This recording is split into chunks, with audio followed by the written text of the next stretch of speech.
That's going really slow.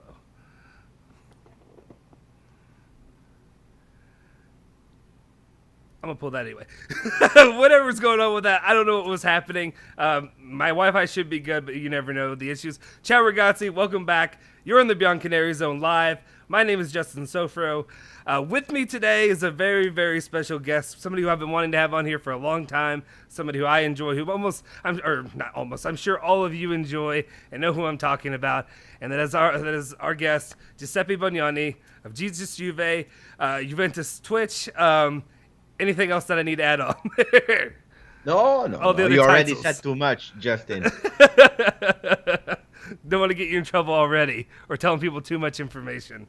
But it's my pleasure to have you on here. So glad to have you. I know all the people in the chat have been, they've been mentioning and stuff like that, being, you got to have them together. I think it's because the similarities, which is why I have the first question for you, which is a very hard-hitting question. And it's, where were you in, was it September or June of 1989? Because I just want to make sure that you're not my long lost dad. In '89, September, right? You said. Yes, I believe it. Well, actually, it might have been June. Got to do the math. Yep, it would be June of 1989. Okay. Okay. You weren't in the Now, United because States. I was about to become a brother for the third time because we are four at home. I'm the oldest one, but it was a sister, so it's not you, Justin. It's not me. Okay, see, that's a good thing to know. You never know. Just want to be careful. I've had some people ask me, and I was like, you know what? I don't know. I'm not sure. There's no proof out there, at least. But I appreciate you joining us today and hanging out on the channel. Thank you to everybody who's in the chat. Good to see all you all. I don't want to leave. Don't want to forget about you guys. Appreciate McKinney. Appreciate it. Bing King, Andrew, Paul, Calcio. Just how'd you get Calcio? That one's pretty good. JTA Bianconero. Anyway, we've got a bit of a show for you today. We're going to talk about a few things. Actually, I opened up my day. It's actually been pretty busy. It's been an honor today. I get to talk to you, and earlier today I talked to both of our mutual friend Farhad with Turin Giants. Got to hang out with him, and it was Adam Digby to talk a little bit about Locatelli and the opening season and all we have going on here. So two really great guys. Absolutely, yes, absolutely. I don't know if they are watching, but if and when they will watch. Hello to Adam and Farad. No, great guys, amazing guys. Yeah, they're really awesome. He was telling me some stories and stuff, Farhad, because I know you've had him multiple times on your channel. I think you've joined him a few times too as well on the podcast.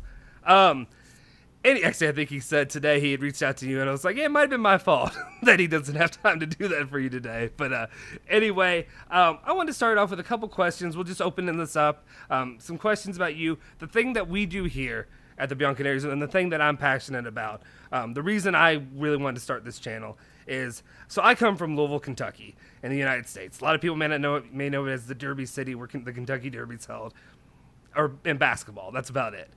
So there's not a lot of Serie A fans. There's not a lot of Juventus fans here. There's a few who, when they see it, they go, "Oh yeah, Ronaldo," and I'm like, "Yes, yeah, that's all." Of course, that's it. I'm like, "No, that's not all Juventus is," but there's a few here and there. But the reason I do it is because I'm passionate about this. It's nice to have a community of other people to talk Juve with, to hang out with, and do all this. But the reason I do this is I want to hear the fan stories. And like that, I know you've talked about it some on your channel.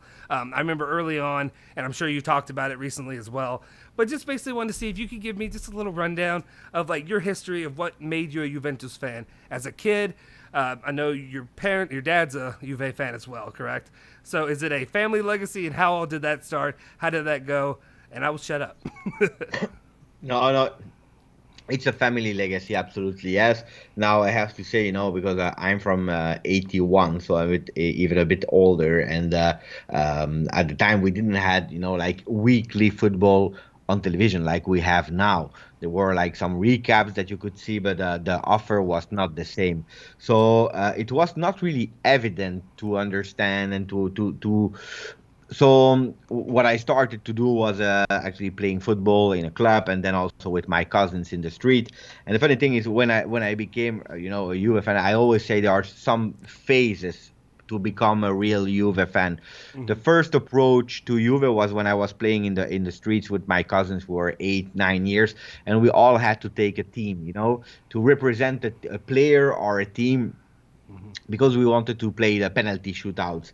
And they were all taking at the time, like Rijkaard, Van Basten, all the players of Milan, because it was a glory year, 88, 89, these kind of years of Milan. And I didn't know some players, so I didn't know who to choose. And they were a bit laughing and mocking me, my cousins, because they said they were a bit bigger than me, and they were saying, "Okay, you are Atalanta or Udinese fan, but at the past, Atalanta was not the one of today. Atalanta was how can I say, a Cagliari, Yeah, for example." Bologna, these kind of teams. So I knew that they were mocking me. So when I went home, I asked my dad. I said, to my father, what team are we supporting at home? And he said, we are Juventus. We are black and white. We support Juve no matter what. And it remains in my head. That was the first phase. Second phase was really the Italia 90 in the World Cup, where Schillaci, Sicilian, like my family is, we were all supporting for him. And then Roberto Baggio, when you understand that they are playing at Juve, the link Schillaci, Baggio, Juve, reinforced. And, this was the second phase. And the third, and actually the real bonding phase was in 93. I always said I was already supporting Juve, but probably not as intense. But because I always say, like Del Piero and myself, we have one thing in common. We started on the same day. He started his professional career at Juve, and I started my professional career as a supporter with Del Piero. So this is, the three phases how I became really a big Juve fan. Obviously it seems to be that point where you realize that you fell in love. That moment, that's when like there's a couple teams, like you said, I followed and I've been a fan of, but then there's a moment that clicks, and that's when that passion, and then that's when you start battling people that are other fans of other teams and arguing with them back and forth, just taking up for your own team. So definitely that's so cool to experience that. And then also I wanted to go off of that a little bit. So your family is from Sicily, is that correct, you said? And then what part of Sicily is that? Is it the south? Totally south, Gela, and even lower.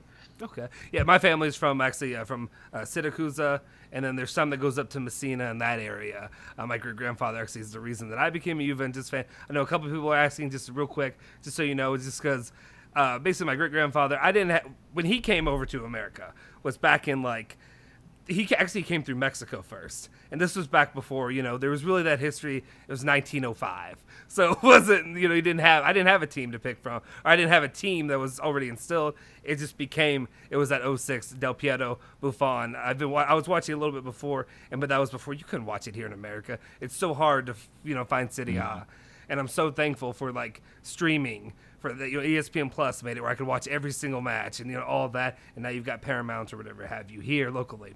So it just means a lot to me to get into that, and then just like I said, to me it's a connection with my great grandfather and his roots. To enjoy, and you can see that passion the way Italian players play, which is also why I've made the comments in your chats or whatever about me being an Italian shill and wanting that over anything else.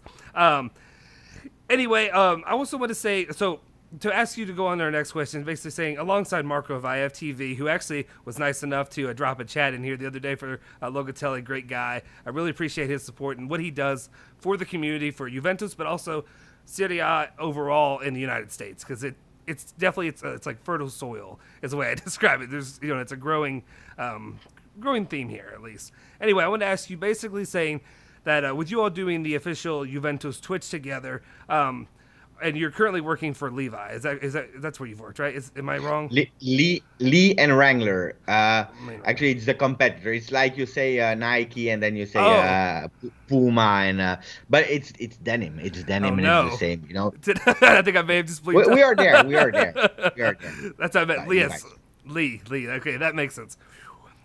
There we go over there. Anyway, I wanted to ask, so what experiences in your life and your career have helped you really prepare yourself to do this, to do what you've done? I remember I was one of the, early days. It wasn't one of the first ones, but I remember, I think it was just a couple hundred subscribers on your channel hanging out, and I was searching because I remember for the longest time, and that's kind of one reason my passion comes from to doing this, is I feel like there just hasn't been enough English content when it comes to Juventus and following that, and we need a lot more of that, especially for me. I'm working on learning Italian, it's a road. It is a road at least. But and I always just enjoyed listening to you talk about it and the passion that you bring to it. So, what do you think has made you so successful, or what has prepared you in your life to make you so successful? God, I can't even get my tongue. Successful is a big word, Justin, because at the end, no, but if you choose for a Juve channel, you are not expecting to have like 1 million, 2 million. It's not possible, Right. So I would, for me, I'm still a humble, normal guy who is super happy with every single people that are liking a video or subscribing to the channel, because I'm nearly 40 and I see success as something else. So for me, I don't consider me successful in YouTube. That being said, um, I come from a really humble, modest family with not a lot of money. We were not poor, but with not a lot of money. We were four kids, parents that came from Sicily. My father barely went at school. So, from Sicily to Belgium, learning another language, working in the Italian cafe from my grandfather first, and then in the early years, and then he worked like 11 years at night to do deliveries. I always saw my father working really a lot, and yeah, I took that part of the family of DNA of working. I started to do a lot of things, fun things for work, until my mother told me, Oh, I think we are glitching out slightly. 1 second, let me. something concrete, real work, and but yeah, Sorry. you were frozen for a second, but you are back. Yeah, I'm not sure what's going on And here. then I started working actually in a jean store at Diesel at the time as a sales associate without any knowledge of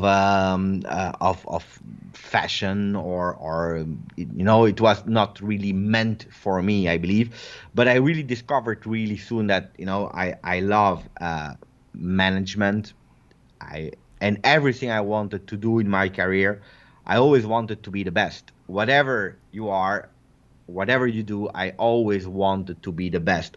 That you studied or not in life, I wanted to prove myself for myself that I love challenge, and everything I start, I want to be the best at. When I started to be a jeans associate, I was selling jeans. I had like a no, I don't know, a 10-meter long or 15-meter long wall full with denim. I was responsible for that. I wanted to be the best. And then I started to be, like key holder, assistant store manager. Then I opened some stores in other countries. And at the end, my actual job is retail manager. I'm covering for other brands because I did some companies in the meanwhile. But my job is actually being retail manager over Europe of different stores. So we have different locations and stores.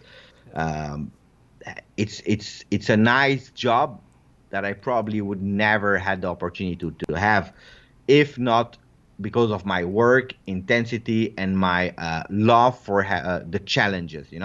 I really love challenging myself, working hard. If I need to work 6 on 7, 7 on 7, 24/7, I have absolutely no problem with that because I really want to be the best at what I'm doing. And studies are really important. And guys, if you are younger and you are studying, study, because that gives you, that step ahead. But studies alone are nothing in the world, because you can study until you're 35. When you're out of school, if you doesn't have the desire, you stop. Antonio Conte said in his book, when he was a Juve coach, because then I stopped reading it. But when he was a Juve coach, he said, success require sacrifice. And I think, to answer your initial question, success requires sacrifice. Today, we are entering an era where people are expecting things like that. People are expecting, why? Because we are in a world, in a society where you put a picture on Instagram, on Twitter, you write something, and we are educating people that whatever they post or write, they have immediate feedback, likes, They have immediate comments, love or hate or whatever, but they have Yeah. immediate reaction. So we don't have that culture of working hard before having a result. Hmm. And I grew up with totally otherwise. I want to work, work, work to be the best. So this is, how I created actually my DNA of working hard night and days. And I always compare with a girl that started the same day as me, in the same position as me, in the same job, and we started really the same day. And she didn't like to work. Today she's still sales associate. I don't know in what store. We are 20 years later. Why I'm doing a total job, and I'm really fine with that, because you Yeah. don't have to have ambitions. But if you want to succeed, you have to work for it.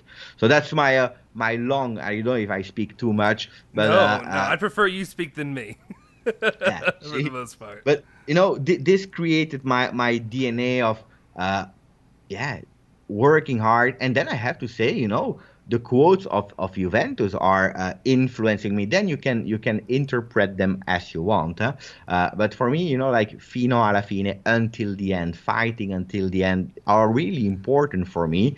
Hmm. And I also love, and that came later, of course, but the live ahead, because I'm someone, I don't want to copy. I don't want to copy paste the concept that exists. Of course, you are influenced by a lot of people, but I want to be more someone that starts something, build something, more than someone that controls something. When I start controlling things, I annoy myself. So I'm always looking and Innovating, yeah. uh, and trying to be better. And I said myself, my biggest competitor today is Giuseppe of yesterday. Mhm.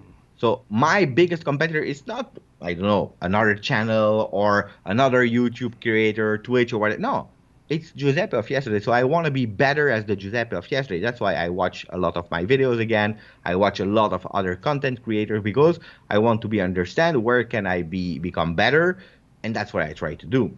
And then, and I arrive at your second part of the question. If it's still interesting, So, guys, if it's not interesting, let me know in the comments and put a yeah. maximum of likes, guys. Thank you Guys. very much. Yeah, that's one thing I will say. I apologize. This isn't, maybe this part's not as much for everybody. This is a lot for me. I love hearing this. I love hearing people's stories personally. That's a lot of what my goal with the channel is doing. Is hearing individual Juventus fans around the world, what drives them, what motivates them, how they got to be a Juventus fan, and then also other aspects of their life.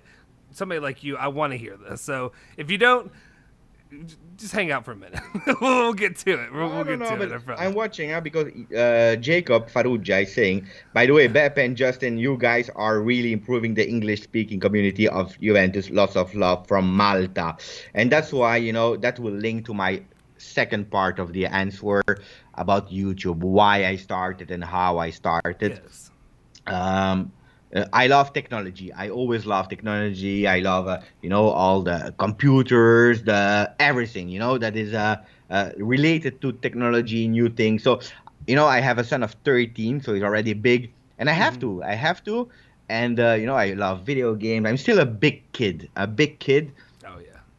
And at a certain moment, I love Juventus more than everything. It's my passion. And for my job, I give like courses, training in front of like 100 peoples, or a one-on-one training, because in my daily job I'm training people, like, on a lot of courses that I create myself. So I'm really used to speak, I can be really good in improvising, I'm really good in preparing and structuring.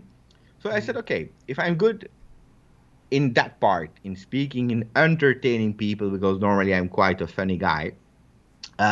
Normally, I I see agree. Justin is not laughing, but No, normally I'm I'm a sorry. funny guy. I apologize. I got like I'm trying to balance the people's comments and trying to I know it's difficult. I mean I have much smaller than you have, but like trying to go through and make sure everybody feels and I'm trying to do that. You are a Guys, funny guy. I enjoy. I guys, mean I that's will tell you the truth. What Justin is doing, people don't realize today, and then I will continue my story because it's important. But today I received a message on YouTube, and there was a guy from the community, and he was saying, "Beppe, why are you not reading comment by comment?"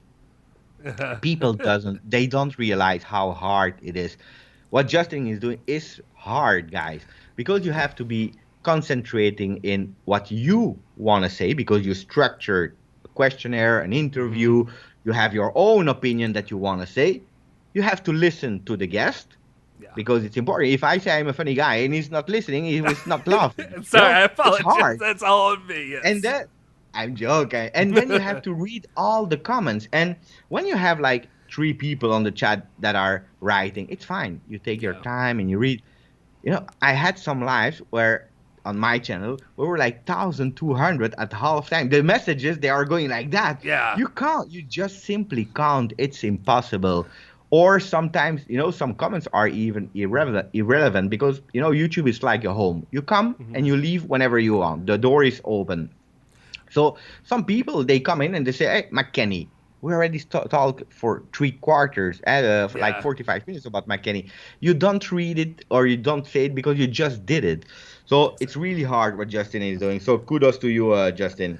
I appreciate it. Like I said, I'm still learning. We've only been doing this for 2.5-ish months now. And I usually had Alejandro who's doing this, but because of different issues with like the server, he's in Belgium. He lives in Belgium as well, and like it's across the world trying to manage this doesn't work as well. So I had to use my computer. It is a ton. It's a lot to try to make sure everything looks good and clean and all that. But I appreciate you making that statement. Hey And guys, really, the main reason that I didn't, sorry, just and that I was just saying is the main reason I didn't laugh when you said that is because you are a funny guy, and that's nothing to laugh about when you said that you are. You are absolutely, and you're entertaining. but I don't worry wouldn't. about that. No, Yeah, I wanted to say to people in the chat, let me finish my story about you, and then yeah, we will speak about Juve as well today. That's yeah. important. So remain with us because we will Everybody. speak about Juve. Yes. But no, finishing, I will try to be short about YouTube.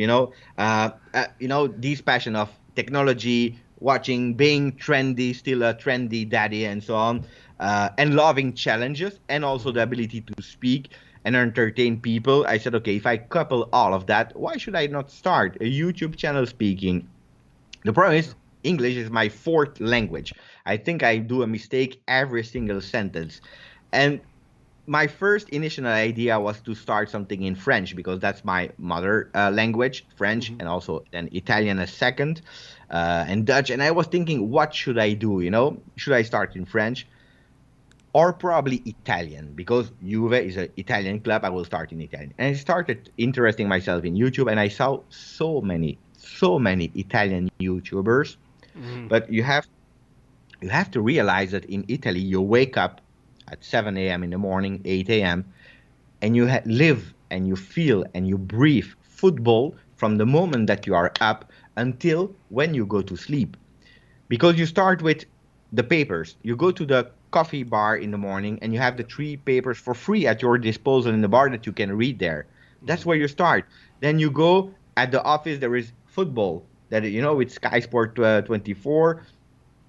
Then you go home, you see the game. There is pre-game, there is the game, halftime, there is second half, post-game. You have the Monday, you have the polem. It's a 24/7. And I was trying to look in at English, and then I see nothing. And I say, where is Juventus in English? Yep. And there was nothing. And I was really hesitant. What should I do? But then I was thinking, like Jacob was saying, Farrugia, like you are doing a lot of things for the English community. I was really searching to something, and I said, you know what? I want, even if it's not my first language, I want, because I work in English, I want to start doing something in English to offer people that wants to Mm-hmm. information and entertainment 360 degrees about Juventus, with a lot of content. It can be quiz, game, morning papers every single day. It can be post-game reviews, a complete package. I wanted to do more, but I can't because I have other things. But that's why I started actually to do something in for Juve, but then for the people that had not the opportunity to speak Italian. And Mm-hmm. I saw it, people were like really grateful because, like Jacob, they were saying, it's thank you. We were looking for that and we were waiting for that because it doesn't exist. We absolutely were, and that's something that I wanted to touch on because I remember I get on YouTube a lot, and it's not just for Juventus stuff. It's I'm a nerd. I like Star Wars. I like the Marvel stuff that they do. All that stuff. There's people always talking or whatever have you for entertainment purposes. I get on there. I'm my day job. I'm a private investigator, so I'm driving all over the world, or not world, driving all over the United States doing that. I listen to stuff on my phone, and I was searching for Juventus stuff, and it's just like I said, there's nothing. There absolutely was nothing before like you started doing this. The only other one there was IFTV's been doing stuff, so I subscribed to their podcast and all that, listen to them. They put out great content, obviously, and then besides that, there was nothing for for English speaking people. So I remember it was one time when I searched again. I think it was early during the pandy. I say pandy because I don't know. The C word seems to get flagged sometimes. not the inappropriate C word. Anyway, the pandemic for the most part, like that was when I was like, I'm sick at home again. Let's just see what there is. And that's when you popped up. It was like one of the first ones early on. I was like, oh, thank you. Finally a channel of somebody talking about Juventus. Not only that, but also talking about like the news in the newspapers that I can't read. Like the ones that I, either I don't have access to, I don't, I can't go translate everything and all that. Also, But this is a big part, Justin. This is a big part because I respect all the fan accounts because everyone that is doing whatever for Juventus, I appreciate it and I love. But really a lot of translations are not correct, and I went pissed off with that because Italian and every other language, it's hard. Because in Italian, and I know because I know Luca Monblano really well, you say things with an intonation. You say things with a double sense. And when people that do not understand Italian, when they hear it, they translate on Google Translate. It's wrong. It's just wrong because it means nothing. Or I hate, and this is something I really hate, when we translate from a translation, but we didn't hear itself. For me, an account that really want to report news, and that it's not like you listen to something, you do something from time to time. No, if you really want to translate, I expect you, if you consider yourself a reporting account, you hear yourself from the mouth of everyone. And that's why I get pissed off with a lot of accounts that are reporting because they are translating from translation without knowing the consequence it has. Because I heard a lot of people bashing people like Monblano, like whatever journalists that are reporting, or things that were said in press conference, and they didn't understand. They didn't understand it. And then I get really pissed off and that's why I also wanted to do a channel because I understand Italian, I speak Spanish, I speak French, Dutch, and I really wanted to, okay, this is what I heard, Giuseppe, I heard it, or I was able to read it and translate it with my words, and at least you have first-hand information. That was an important part why I did the channel. Yeah, that the intention behind some words, it's also like different things can be translated, just like we talk about with text. It's always an issue. You can say one thing and people think it means another. So you have people who don't do it. That's why I'm thankful. I agree. With the I keep calling him a shadow producer, but Alejandro, who does the Bianconeri Zone Twitter account and all that, he actually is an Italian speaker, and he does all that. He is Italian, so I have him to tell me because I'm still very much working on learning and trying to be able to translate and. Like I said, my great-grandfather spoke it to me, but he passed away when I was 10, so I never had an opportunity to really, really get into it and learn. But that's why. It's not about you. I just think it's if you are. I speak about because nothing existed on YouTube, so it was really when I started. I was reading, and I said, but it's not what has been said, Mm-hmm. I said, and if it's not what has been said, let's start a YouTube channel and let's explain to people what really has been said. Yeah. That was one of the motivations behind it. That was really important for me. Absolutely. I appreciate it. And again, thankful that you did it. Also, pave the way for other people like this jackass who's on here doing it today. Really just like I said, just to make it possible to get on here and actually talk about Juventus. There wasn't it before. EPL, Premier League dominates everything. And some of us, I'm in America, a lot of people we care about American football, which is the one thing I played. So I'll be honest when I say a lot of things. I played it. I played soccer, we call it, or football, when I was young. So I'm not super. There's certain things that I just can't break down for people. That's why we have other people like Julian join me. But otherwise, just passionate and just loving Juventus, Italian football, and whatever have you. And I think that's the most important part, is spreading that and spreading that community everywhere. I guess my last part I'll just say, and I think you kind of covered it really with your answer, was just saying, and this is more of a wink wink one, just saying, any thoughts or advice on from any up and coming YouTubers or whatever have you, people that want to pursue their dreams for something they're passionate about. Like I said, I do my job. I'm a private investigator. I enjoy my job.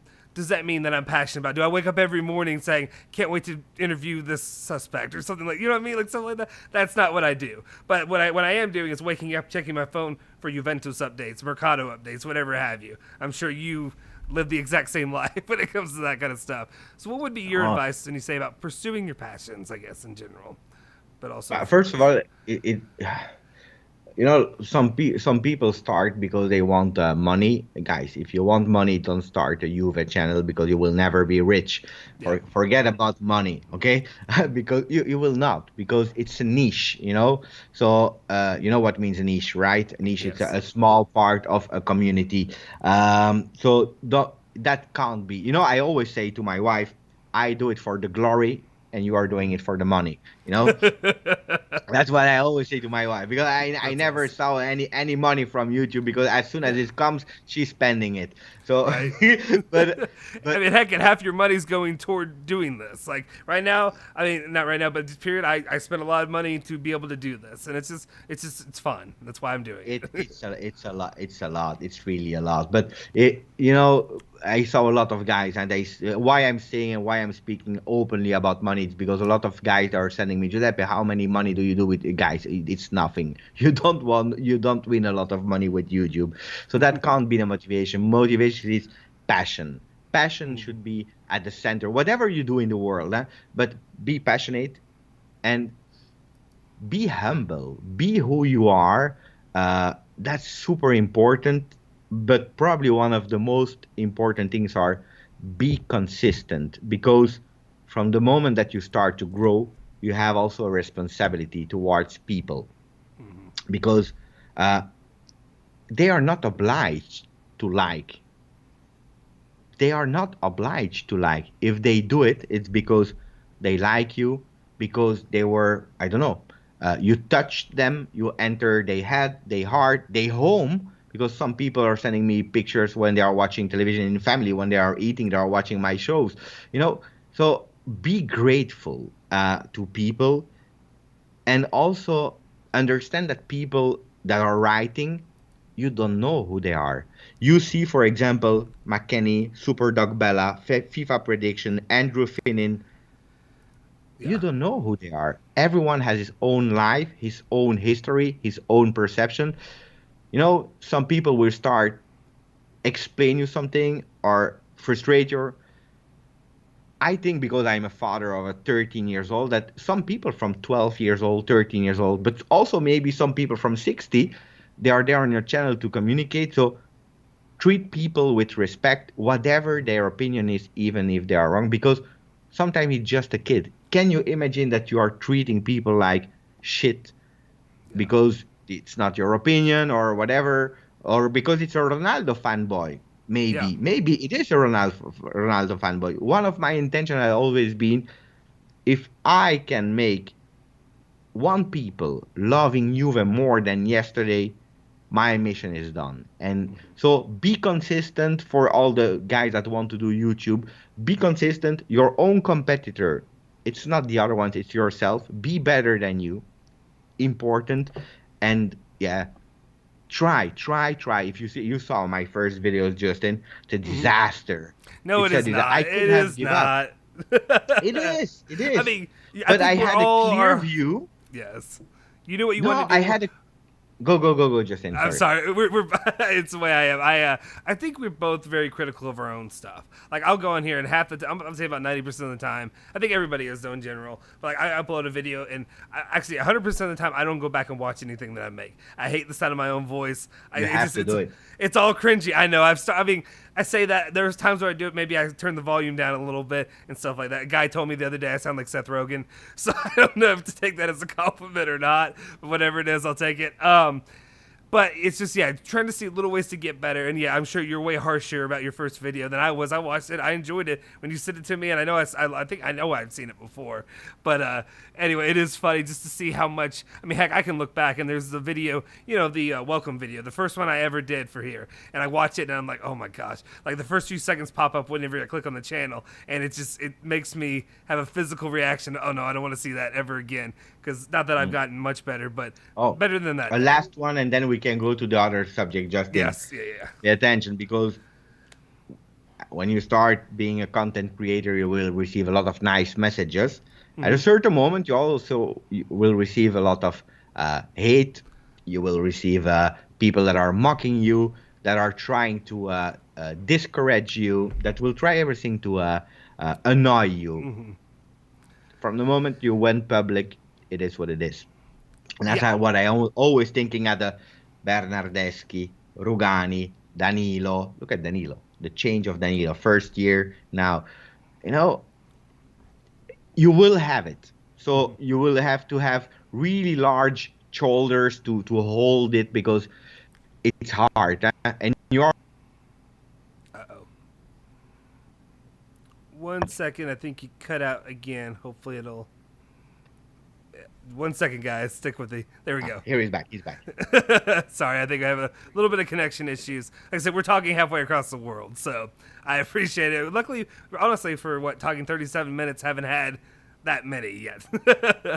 I think it's also trying to use Skype and through this. It's a mess, guys. But anyway, yes, I will say before it cut you off there, I think for the most part, I was kind of, I don't want to say surprised, but even our channel right now is small. But, like, even now, I've already gotten some comments that I'm like, really, dude? Like, is that really what you need? Is that your priority? Like, I know one time I literally was, like, sick or something like that, and somebody made some comment about it. I'm like, dude, I literally said I'm sick. I feel like crap, but I'm going to make sure I get this video out one way or the other. What do you want me to do? And I also say, I've got the schnoz, I got the Italian schnoz, maybe you want to say, but like it doesn't work. I can't breathe through it. Little things people would pick at. It doesn't bother me for the most part, but at the same time, and I appreciate it. Thank you, sir, for super chatting that to everybody. I'll make sure. The unfortunate thing is, I think the way we're using this, I wish it highlighted the color and like that. I don't know if there's a way to make it happen, but I appreciate it, sir. Thank you very much.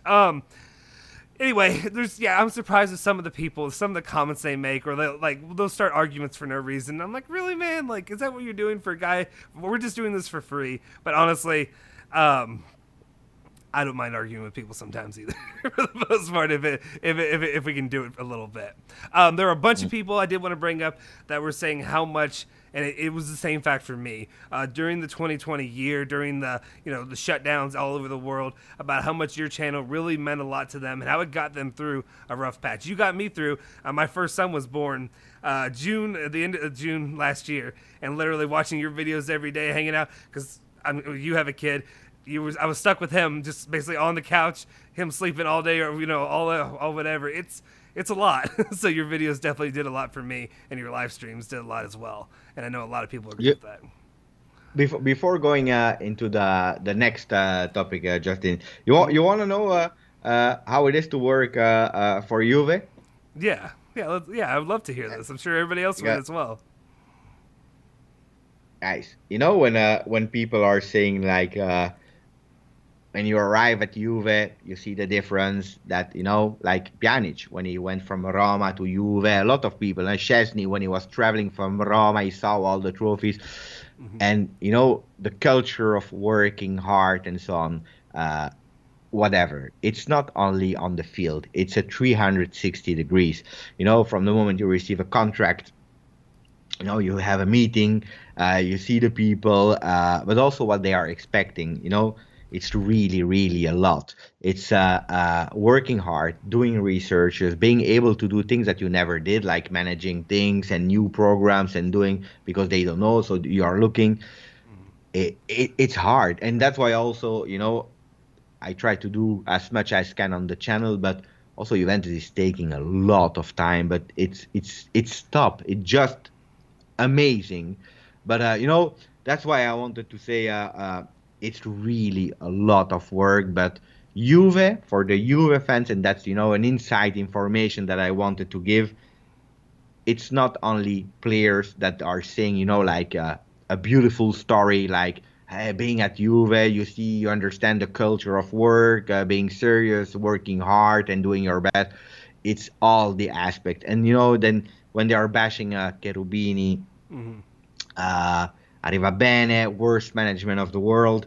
I worked in a lot of companies, in small companies, family companies, but also in big corporations. And guys, Juve, you can be really reassured. It's a professional word, and not only with players, but it's a 360 degrees. And everyone makes mistakes. Absolutely, yes. Oh no. It's hard working. At Juve, it's really hard working. That's what I wanted to add. Well, and that's one thing I want to say about let's see. I think there's a little bit of a delay there. Hopefully it's fixed up there, right? What I would say too is your description of Juventus, of working for Juventus, of being Juventus. The company as a whole, the way I look at it is why a lot of people view it as one of the haves, not one of the have-nots when it comes to the landscape of European football. For the most part, though, it's still very blue collar compared to white collar, like you see a lot of the other clubs. There's a lot more working. Juventus has a lot of work that they have to do that maybe they have. I don't want to say behind other clubs, but you know what I mean. For the most part, when you see PSG, my mortal enemy, you see EPL, the Premier League, and all that, they have to do a bit more work. It's way more of a hardworking atmosphere, I would imagine, than some of these other. Man City, you can come in here and just throw whatever you want at anybody. So it's definitely, yeah. I want to make sure. Nah, I can't compare with other club because I never been, working for Manchester City, and I don't believe that will happen. That's the problem as well, If you are doing Juve, it's over, It's not like in the transfer market that tomorrow Bologna will buy me So you will never taste any other club, I think, or at least me. But if I speak about Juventus, you really see a big difference. And when you hear the stories of the players that are saying, we understand, why Juventus is known for that. It's not a mid-time, but it's in every aspect. So it's fantastic. I love that because, that's my way of working. I love being pushed again, working 24/7. This happened, okay? But then it's also really a big, confidence. You have to be really confidential with a lot of because some things in anticipation. I have my own YouTube channel. You can't say, Yeah. And that's sometime in the beginning it was hard because I'm confidential. I have no problem. I do also with my job. But when you are speaking about passion and you did it, and then you have some information you can't say, it's really hard sometimes. But it's funny. It's really funny. You learn. I don't know how you do it because there's plenty of times where I get like a little bit of information here locally on something else, and I'm like, I got to tell somebody. Thankfully, I have my wife who I can share that with, and she won't, go and share that with anybody else for the most part. But I don't know how you do it. I think it might be cutting out here just to tell you again, guys. I apologize. We're using blocked. Yes. Am I back? I was trying to just talk over it and see if nobody would notice because I saw it happen. I was like, "Oh no!"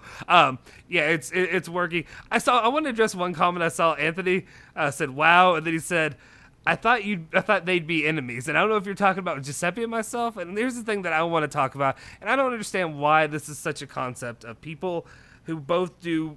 I don't do similar. I wouldn't say I really do the same thing at all. Besides, it's a YouTube channel that exists. We're talking about Juventus, but I don't know why people think that everybody who does the channel doesn't like each other. Like I was talking with Farhad today. I'll be on there. Maybe I made a bleep of myself on the Turin Giants podcast.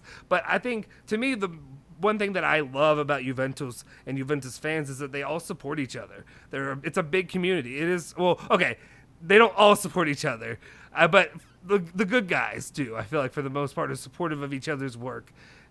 I don't know. Okay, let me sit back. I'll let you say what you need to say. But if you want my thought, I believe that there is no Juve, Inter, Milan, Manchester City, PSG with good and bad. I think we are all good and we are all bad. And I don't even believe in good people and bad people. I believe that every person on earth is good and bad. You know, we all have our side.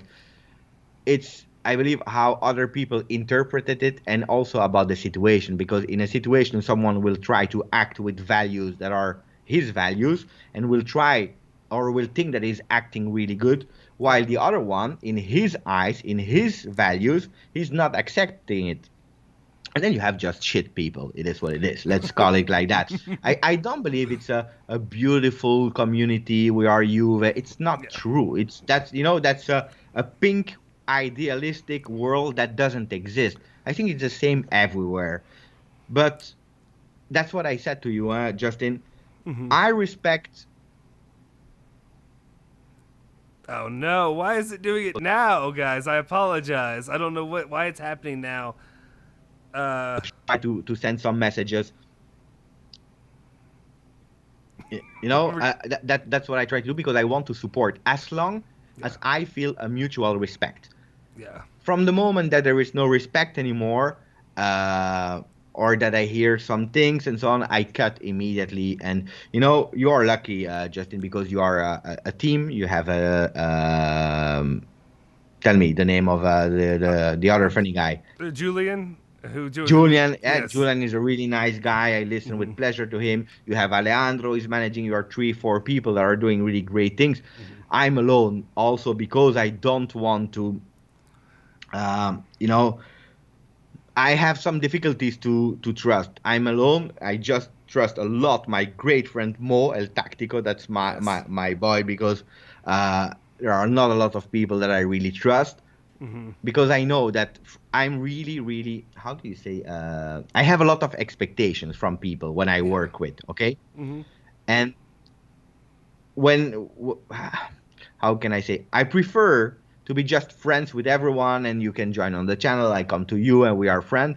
But, working on my channel is something else, because then I will have really a lot of expectation, and then it means that you are my employee. And that's not, what I have in terms of relationships. But what I really believe is, as I said, if the mentality is the competitor is yourself of yesterday, you can be friend with everyone. I try to be friend with everyone. When I see that people start a bit with negativity, the first thing I do is I hide back and I say, okay, I don't need negativity in my life, because if you deal with the negative people, you will lose energy, you will lose time, and you will lose time for your community. That is actually, they don't care. They just want great content, and that's why. It is. Well, to say, I agree with that. That's one thing too. I think we talked about with our group of people. We have a solid group, the three of us, and I think we're trying to keep it that way for the most part, where you want to just say, you don't want to keep adding more and more people on, because otherwise it just muddies the water a little bit, and then you might argue a little bit too much. There we go. I don't know what's going on here. I apologize. I don't know why. It must be Skype. It must just be the Skype platform has issues, because whenever I do it with Julian or Alejandro, when we do it separately on the thing, I apologize, guys. It is what it is. It's part of this, but for the most part, we can hear Giuseppe's beautiful voice here talking to us about you and about this. But no, that's a good point. I think you're definitely more experienced. I think I might also be a little sheltered because I live where I live in the United States, where I don't have as much, like I said, contact besides the people that are on the channel right now, and for the most part supporting. I do see some of the people on your stuff though, where they make just comments that are unnecessary, and I just don't get it. But definitely, guys, seriously, Bianconeri is doing a really beautiful job. You are consistent. We are friends, and that's really amazing to see. And also, for who was it? Anthony was saying, I was thinking they were enemies or things like that. It would be really stupid because if you start to be competitors or enemy with everyone, and one day, it's a small world. Everyone knows each other, and one day you are in a project, for example, Imagine I had problems with Marco from my FTV. Imagine. And then we are now hosts together on the Juve. It's really crazy. So try to be friends with everyone. I love that. I just again, and we don't have to stay on this topic too much, but what I would say is I just don't understand the idea of starting a fight with somebody or not being copacetic with them from the beginning. I don't get it. Like, for the most part, from the people I've dealt with have been good people who were passionate about one thing, but then there are some that I don't get their motive. I don't get the ugliness or any of that. It's not necessary, guys. I love all the comments. You look like each other. Yes, we know we look like each other. I appreciate it. I'm just a little bit of a larger version. That's about it. Let's see. Oh, let's see. Henning was saying, Giuseppe, you shaved your head. What else we got here? Martin was saying it's beautiful to see you two together.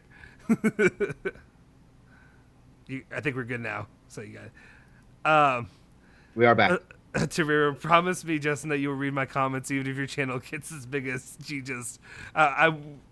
It's a lot of work, guys. It is. I try to do what I'm doing right now is I do, for the most part, always try to. I don't know if you mean chat or you mean the comments on the videos, because I go through and I try to respond to every single comment. I know, and it's hard when you have a day job, you got a kid, you got all this stuff to do, but I do try to do that for the most part. I can't promise that it'll always do that. I mean, if we're lucky enough that our channel even gets to be, grows another 1,000 or anything like that, I'll be happy for the most part. But we'll see. We'll see what happens. But yes, I will respond to your stuff. I guess I don't know what else to say. Anyway, let's go ahead. I don't want to take too much of your time today, but let's go ahead and actually talk about some Juventus stuff. Some of the latest happenings going on with that. Basically, what I wanted to get into, and I can remove this now. We can do that, and we can throw up the real first topic that we have of the day. And as Max Allegri is back at Juventus, following, he had a great stint from there. I know some people would argue maybe not great at the beginning, or the end there. But then you had the seasons under Maurizio Sarri. You had Andrea Pirlo, who loved Andrea Pirlo, maybe wasn't ready, obviously, for the position at the time. There's a lot of factors of why last year happened and why last year played out the way it did, for the most part. But what do you expect for the future with Max Allegri returning to the club, and what would you say that you foresee for Juventus football down the road under his leadership? Well, I try always to be balanced with the word that I hate the most is the word hate, and I try to never use it because hate is a really strong word. It's really strong word that is used too much nowadays. Too easy to use the word hate for everything. I hate, hashtag out. Mm-hmm. But I was in favor of stopping with Max Allegri 3 years ago, because I think that he did amazing things with Juventus. 11 trophies in 5 years, incredible. 2 times in Champions League. But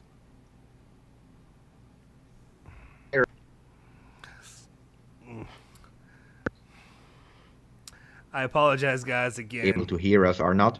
Yeah, I can hear you. Because I see that. Okay. When you are hiring Cristiano Ronaldo, people in their mind, I don't know why, because there is no official statement of it, but they said it's because they want to win the Champions League. Of course you want to win it, but Ronaldo was not for the Champions League, because you can't plan winning Champions League, not even with Ronaldo, because at the end we didn't win it in 3 years. You buy Cristiano Ronaldo because in Italy you have reached the roof in terms of revenues of money, and you want to expand the incomes because you reach the roof.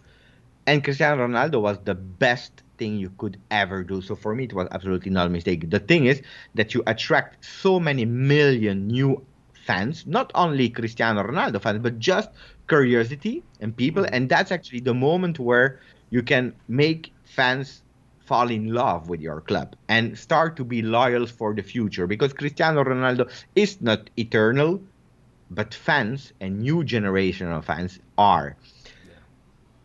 But with Massimiliano Allegri in the last year, winning or not, and I prefer to win, of course, but it was boring football.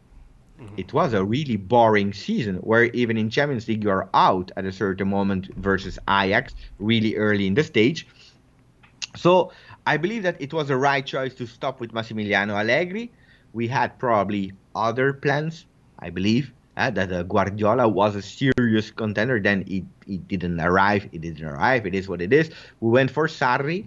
That was not a bad idea, Sarri. I think it was there were other problems with Sarri, but the idea was to really offer, not changing the DNA, but offer some modern football touch to Juventus, to attract fans and make them loyal. It didn't work with Sarri, and it didn't work with Pirlo. Why?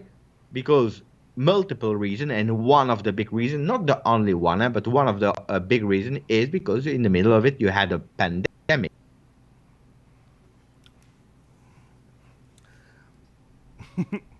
I apologize, guys. Again, here we go. Hopefully, it won't keep doing this. Hopefully, it'll stabilize. It was Cristiano Ronaldo. It was Demiral, De Ligt, big transfer. You had so many players that we started to buy, and then you have a pandemic. Mm-hmm. You have a pandemic, and probably Fabrizio Romano said it, Agresti, they all said it. If there was no pandemic, Pogba was already there. So you started with Cristiano Ronaldo, you had De Ligt, you have Pogba. It's a total other story. Now, he went away, 2 really difficult years. It's time for Allegri. I'm really curious about Allegri, and I already had some answers. My biggest answer was, what did he do in 2 years? Was it just enjoying and relaxing? Or was it also, because he didn't train another team, was it also developing his game and listening to all the comments that were made about boring football, no entertainment football, and so on and so on? Right. And I think he really did, because he played with a million different formations in his career. He never used the falso nueve, because falso nueve was not an idea of his kind of football. He started immediately with a Dybala as a falso nueve. It means that also him is trying to see a bit differently. And I'm not expecting Max Allegri to offer entertainment football, and that's not what I'm expecting, but I'm expecting a Max Allegri 2.0. I'm really confident that Juventus will win Serie A. I'm really confident that we will have a really beautiful season. Now, if you are asking me, what do you forecast? What do you think we will win? It's hard. You never know. Tomorrow we have a new pandemic, and it's over, and everything is over. So it's hard. If you have like 22 injuries, it's hard to compete. If you have no injuries, you don't know. If Kulusevski, if we find him a spot in the team and he will start to perform, you have one thing. If Bernardeschi is back at the level of Fiorentina, it's another. So it's hard to perform, but it's easy. A club like Juventus, it's quite easy. Juventus should.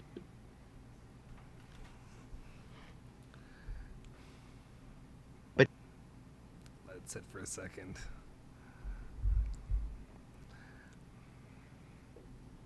For sure will win it, but you will try to win it. Yeah, that's the one thing, and that's where I'm glad you covered that, because that's what I was going to ask, is because there's so many people that they're like pushing different agendas or whatever have you. It's the last year of Ronaldo potentially, whatever, all the issues going along with that, but that they expect to win the UCL. And to me, it's not that. I'm like, you realize where we just came from last year and the struggles of last year. I would love to push for just what I want to get back to is winning the Scudetto again, and then you can focus on the UCL after that. Give him a few more years. You got players that have to develop whatever happened. What do you think? No. I was letting you speak. I was just reacting. You can't focus on Champions League. It's impossible. I'm really against that. It's they said it really clearly, the management, but not only the management of Juventus, also the one of Bayern Munich, from all the clubs except of Paris Saint-Germain, but they don't understand about football. They think they are playing FIFA or Panini stickers, but except of Paris Saint-Germain, you can't focus on Champions League. It's impossible, because Champions League, it's like Euro 2020. It's in or out. It's not necessarily the best that will win. You have a red card at the 10th minute from a return game in the quarterfinal, you are out because you're out and it's over. Yeah. You know, you have an injury the game before of your captain, Chiellini, in a final, and you're out, you know? So, Serie A, it's 38 games. Last year, the best one was Inter, they won. Point. It's easy. It's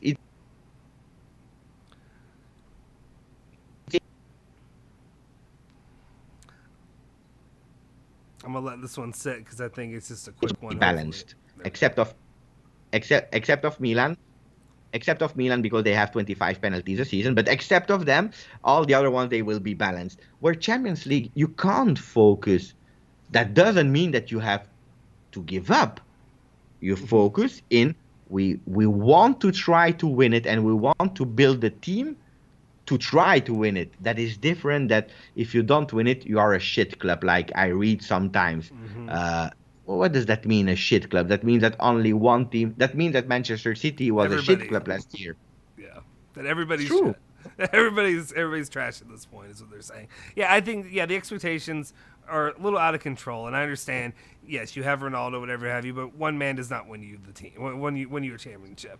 And then also, like you said, there's so many different little factors that could happen, and that's one thing I'm worried about going in the future. Like I know a lot of people have brought up the center back situation of, you know, if you send whoever away, Dragusin or whatever, what you're stuck with is Rugani and Rugani and whoever in the back, because De Ligt, Bonucci, and Chiellini all have a history of getting injured, and that's the one thing, you know, that worries me going into the future. But you can't control it. You can't control it. It is what it is. The season will play out as the season will play out. You work with what you're given and what you can afford at this point. So Justin, Rugani is not Juve material. Okay, let's be honest. He's a great guy. He's a nice guy. Is he Juve material? No. Is he a disaster like a lot of people are describing him? Probably not, because there is always a balance. And I saw him at Empoli. The guy had a lot of talent. Maybe he's mentally not strong enough because also of all the pressure that there is in a club of Juventus. That's another story. But we knew that last year, loaning him out, it would be a mercato boomerang because we give them out, they come back. If nobody wants to buy Rugani, that's why I always say, Justin, Lazio, they are maybe interested in Rugani. Fine, good. If they take him with his salary,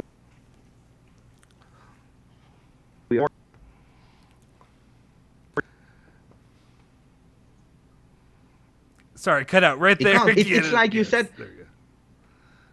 There we go. You heard what I said or not? I heard something about Lazio and Rugani, and that's when it cut out. I was like, no, because that's what you get it here. If you hear me, I rant a little about Rugani. I don't think he's terrible, but I think he's, like you said, not Juventus material. I don't need to relive the end of 2019, 2020, and just remember goal after goal given up when he doesn't need to be on the field, especially like if we learned anything from last season, especially early on, and that's one reason why. The whole situation with Cherubini, the only time I had any kind of frustration with Cherubini purchasing Locatelli is just frustration of not having him practicing with the team, you know, early on. Because, I mean, Juventus beat Sampdoria 3-0, and then I think they dropped points like 3 or 4 of the next 5 matches or something like that. So you can't risk that again because that's what cripples you for the entire season.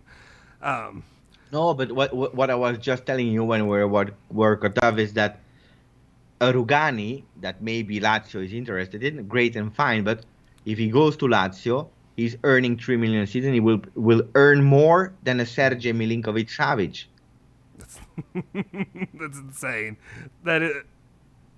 Oh dang! And I apologize, guys. I don't know why Skype is killing me like this.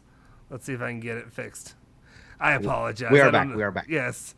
I apologize, guys. I don't know what's happening with this, but anyway, yes. That statement, I didn't realize that is insane. That Rugani would be making more than Milinkovic-Savic is, yeah. But those are the deals that were done, you know, before Cherubini's time. We'll just say that for the most part. Let's before I apologize, before this just ruins everything, continue going. Oh, I haven't said it again. Please hit that like button, hit the subscribe button if you guys are new here. We appreciate you hanging out, appreciate you joining us, especially if you come. Obviously, I would say you know who Giuseppe is. If you're on the channel, you already know who he is. You're subscribed. Otherwise, I would say definitely go to GJustjuve, Twitter, his channel, all that, subscribe. But I don't think it's necessary today. Let's move on to the next topic that I really have of the day before I have any more issues. And I will say the next topic was the Ronaldo topic that I have. And I just wanted to get your insight and your thoughts of what you really thought about on Ronaldo. Again, there's only so much that can be said. And I get it. We can, everybody says it every single day. And we're all burnt out. And I'm just ready for the season to begin so we don't have to talk about these same topics every day for the most part. But just giving everything that was going on with Ronaldo, what were your thoughts on the spectacle that's been surrounding him going into the season? It's a consequence of having Cristiano Ronaldo. He is a machine. He's the man that is most followed on Instagram. So whatever thing that we are doing and speaking and rumor about Cristiano Ronaldo, it's big on the media. Whatever thing he writes on Instagram, he's watched by everyone line by line. Did he write something about Juve? Did he said hashtag Forza Juve? Mm-hmm. It's Cristiano Ronaldo, guys. He's a machine, and it's big now. He's focused on his career. We know it. He's a man that loves himself, that loves his record. On the other hand, the facts are showing that he's breaking them. So, there is, in a way, he's probably right also to do it. Now, if you are expecting a Cristiano Ronaldo that is the biggest team player, that he goes out and he goes to drink a beer with the Juve players, no, this is not happening. Of course not. So, but it is a machine. Will he stay? I think yes. But like Lapo Elkan said this morning in Tuttosport, and I totally agree with Lapo, whatever will happen with the future of Cristiano Ronaldo this year, next year, in 2 years, we don't know. He will always be a big legend of Juventus. And I'm super grateful that he came to Juve. Maybe I would be a bit sad when he leaves, the day that he leaves. I will probably be sad that he came in the worst moment ever. But not only for Juve, it would have gone to Dortmund, to Bayern Munich. It would have been the same exactly, because he came in a pandemic without supporters that could come on the stadium. We don't realize that, but that's really shit. Now, what I believe is he will continue at Juve. He will score a lot of goals. The difference with the past is that Cristiano Ronaldo will probably not be untouchable in every single aspect. Cristiano Ronaldo will probably now be still the top of the team and the best of the team, and considered differently than other players. But if he needs to go sometimes on the bench, he will go. If he needs to rest, he will rest. And this is also a problem that he had last year. He played every single game. He was out at a certain moment. February, March, he was not touching a ball. He was out. And I think that we will also start managing him. And that's a big difference with the past. And I will add one thing. Mm-hmm. Cristiano Ronaldo is in his last year of contract. Massimiliano Allegri start his 4 years of contract. We believe in Massimiliano Allegri, and the project starts today with Allegri. He's the boss, and I think he made it really clear in the press conference. He's the boss. I will say there are some things that, yes, and I love Massimiliano Allegri's, just his don't give an F attitude when it comes to as a coach. That's what I expect. That's what, when you're me playing American football when you're a kid, and he treats everybody equally. He treats them like, he is the big dog, in the room. He tells you what's going on. He knows what's best for the club moving forward. He will definitely push these guys, and he's not going to be scared to set Cristiano Ronaldo on the bench or to tell Ronaldo you're not playing today because he thinks it's better. I know. I was just trying to swim. It happened again, but I was saying basically that he's not going to be afraid to even Cristiano Ronaldo to be like, sit your bleep on the bench we're playing Dybala or whoever have you instead. I like that attitude. I like that passion. I will say one thing, and I don't want to stick on too much Ronaldo today because it's always Ronaldo hour. The one thing I do want to say, and I want to know if I'm wrong in this situation, because a lot of my experiences, I'm an American, a lot of my experiences come with American athletics and stuff like that, football, basketball, whatever have you. In American sports, so I always compare you, when you say the GOAT, I think of Michael Jordan. As a player, as an athlete, a basketball player, I don't know how much basketball you watch, but that's who I think of.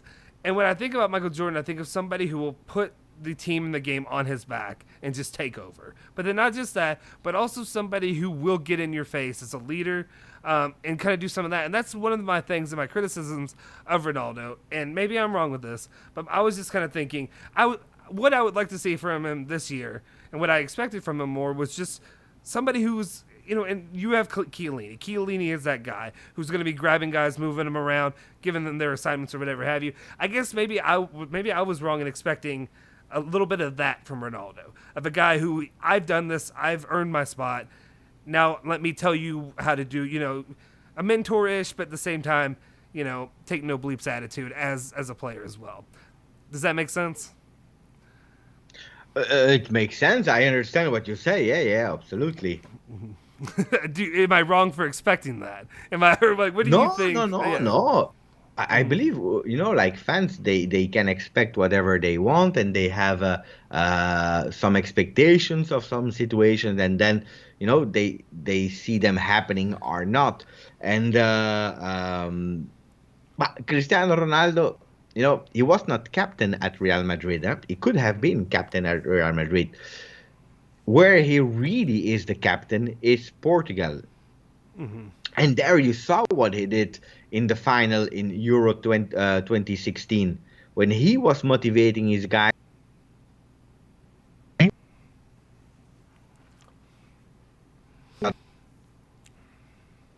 Ronaldo is a leader and a motivator for his national team. Did he show it at Juventus? That leadership on the field? Not always. Did we ask him to show that leadership skill? I don't know. What I know is that from 21-22 with Allegri, he said clearly, I'm expecting more responsibility from Cristiano Ronaldo, to take some more responsibility. So maybe what you were expecting of Ronaldo, maybe you will see this year, because Allegri asked for it. Well, that's kind of what I was going to go with my next, the last question on Ronaldo, is what do you hope to see from him this year? Do you hope to see that step up a little bit more than you did, or are you kind of, and there's a lot of people that are, just happy, and when I say this, it sounds ridiculous to even say this, but are you just happy with 30 goals, which is what he's about guaranteed, but that is a lot. That's not nothing. So I can't say it like that. It sounds so demeaning to say just 30 goals, who really scores 30 goals in a season? Who else can, compete with that? Lukaku, players like that. To be honest, and that's what I always say, in the history of Juve, we nearly never won except with Platini. We nearly, and Del Piero. No, it's not true. I think it was only with Platini. Mm-hmm. We never won Scudetto when we had a top scorer. Okay? If you look at the 9 years, we never won the top scorer rank. It was always another one, and we won 9 years. The only time that we won top scorer of Serie A was last year with Ronaldo, and we lost the Scudetto. So I really don't care. I hope he doesn't win it. Really, I don't care about his stats. If his stats are helping Juventus to win, mm-hmm. I'm more than happy. And I will celebrate everything because he's a legend. Absolutely, yes. But if you tell me, Giuseppe, we win. No, we lose 10-9 with 9 goals of Cristiano Ronaldo. Mm-hmm. Or we win 1-0 with a goal of Pinsoglio. I want to win 1-0 with a goal of Pinsoglio. I don't care about the record of Ronaldo. You know what I mean? I would pay to see a goal from Pinsoglio. I would pay good money to see Pinsoglio. He'll score for Final of Champions League, 96 minutes. All the players were injured. You have one sub to do. It is Pinsoglio. Pinsoglio comes in because the two goalkeepers were already subbed. They're out. Pinsoglio comes in as a third goalkeeper because you had nobody else. He's there. He's ready. Corner kick because it is 0-0 and Allegri is going crazy. He asked Pinsoglio to go up. He's going bam with a header. Champions League final and we won. It's the only guy who could sell you to this. Beppe got me. I'm sold. It's happening now. This is how we win Champions League. It kills me. Andrew, and I was sorry it's taking me a second to get to it, but Andrew, I appreciate the super chat. He's asking, I think he's asking you, top 3 Juve players from the 14-15 season to now, if you had to rank them. After 14-15, so that means after Pirlo and after that Champions League final versus Barcelona, how can you not put Cristiano Ronaldo? Because he's 3 years of them. Because then we are speaking about 15, 17, 18, 19. Oh, sorry. Season guys. for now, 3 seasons of work from Cristiano Ronaldo. 101 goals in 131 games. Cristiano Ronaldo is for sure there. For sure. Yeah. Then I would put Chiellini. I would put Chiellini there. Unfortunately, he never made it to the big games that were important, but probably Chiellini. And then it's hard because we are spoiled because we had a lot of great players in our team. And I by heart, it's hard to remember all of them. But you had that Tevez was gone. But you have a Dybala that I personally don't think he makes my top 3 of the last 6 years. Even if it's an important player of Juve, he did great things. I don't know if I would give him a top 3. Sturaro. Let's say Sturaro. No, I can't. Joker for the third. I know it's hard. It's really hard. It's true. I was trying to think who else, because Ronaldo, you kind of have to just because of what he contributes and what he, heck, half of 1920. I can give him credit for that Scudetto, a lot of it, because there were plenty of matches at the end where either he got a penalty or he scored at the very end of the match and saved it. And what would have been, like I said, I think we were talking, I remember on your channel, I think I was doing the math before around that time, and I was saying it was like 7 points, and like literally you drop one of those and you never know what we're looking at now. It's true. Okay. I do definitely agree with the Chiellini and Ronaldo. That other one is difficult. I'm trying to think of another guy to really put in there that I would really without. You have a lot. You have Bonucci, Marchisio, Pogba. But Pogba, why I didn't put Pogba is because it was one more year. 1 on 6, is he a top 3? That's why I didn't put him. You have Buffon that played a big part, but then he went to PSG, so they all have pro and contrast. It's hard. Pipita Higuain did great in a certain part, but then he didn't do that great. Cuadrado, bad in some seasons.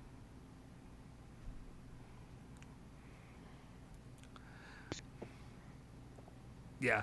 Sorry, for now on, it's only like 2 to 3 seconds, so I just let it ride out and I apologize again. Not as professional as I'd like it to be for this situation, but for the most part, it's only about 2 to 3. Let's see, a lot of people are throwing Higuain out there, a lot of Marchisio, Mandzukic, Cuadrado even. Of course, people are asking about Pogba for next year. We'll see. We'll see what happens. Anyway, let me get into, and I don't want to keep you for too long because I don't want to make you sit here all night. So we'll get through a couple of these. Go, Justin. Here, everyone is sleeping. Go. I will just ask you a 3-minute break in a certain moment when I go to the bathroom. But go. No worries. Go. I appreciate your time and I appreciate you supporting us and just seriously taking the time for it today. It really means a lot to me personally, just because I have. Truly, like I said, you are the GOAT when it comes to everything Juventus, obviously. I was about to say, I'm not gonna specify it. Yes. About the GOAT, because a lot of people, jokes aside, and they start calling me the GOAT. I will start believing in it. So stop calling me the GOAT, because then I will really believe in it one day, and then it will be hard to enter my Juve jerseys. Hey, the new shirt, guys, buy the new shirt. If you want to be trendy in 5 years, buy it now. You know why you have to buy it? I will. Can I ask you a question, Justin? Wait, which new a shirt? really Are you talking about question. the third shit? The third shit. Wait. Sorry, the third shirt. Are you talking about that one? I will ask you a question, Justin. Are you ready for my question? Okay, yeah, I'm ready. You are, how old are you now? I'm 31. 31. Okay. Yes, sir. Imagine you are 31 in 95, 96. Okay. Back then, huh? Uh-huh. And you see the away one, blue electric, with two immense stars here, with a patch to add your name, because it was the first time we had names on the back of a shirt. Yeah. How do you think it's a beautiful shirt back then? That shirt becomes legendary and beautiful because you live the Champions League with it. Yep, that's true. If the third shirt, if it wins the Champions League, it will cost, probably in 10 years, you will find it nowhere anymore, and it will cost you €600. Buy it today. Yeah, I will say that also. If you could go ahead and put a word into Juve to go ahead and get Locatelli his shirt out there, because I've been waiting to put this order in for how long, and it's still not up. I don't know, maybe it's up by now. I don't think it is so yet, but I've been waiting on that one. And yeah, that is one thing I will say. Okay, so I will tell you this, and I'll be honest. I didn't buy a Juve shirt until 2019. The reason is I was like, again, you can ding the bell, guys. I know if you're on the channel before, you've heard it before. I was as an offensive lineman, or played football, American football. Big guy. Some of these shirts are not the most appealing for larger guys or whatever, and I wanted to know how it fit. Plus, sending stuff back to Italy is like $200, and I'm like, I'm not spending that. So I waited till my wife and I went to Italy. Luckily, we came back, and that's where our son came from. A little too TMI there. But anyway, these shirts, anyway, since then, I bought every single shirt, and that's my new thing. It's my new addiction. So even if I'm not the biggest fan of the third shirt, it looks a lot better in play than it does, just seeing it, for sale or whatever, the option of the shirt itself.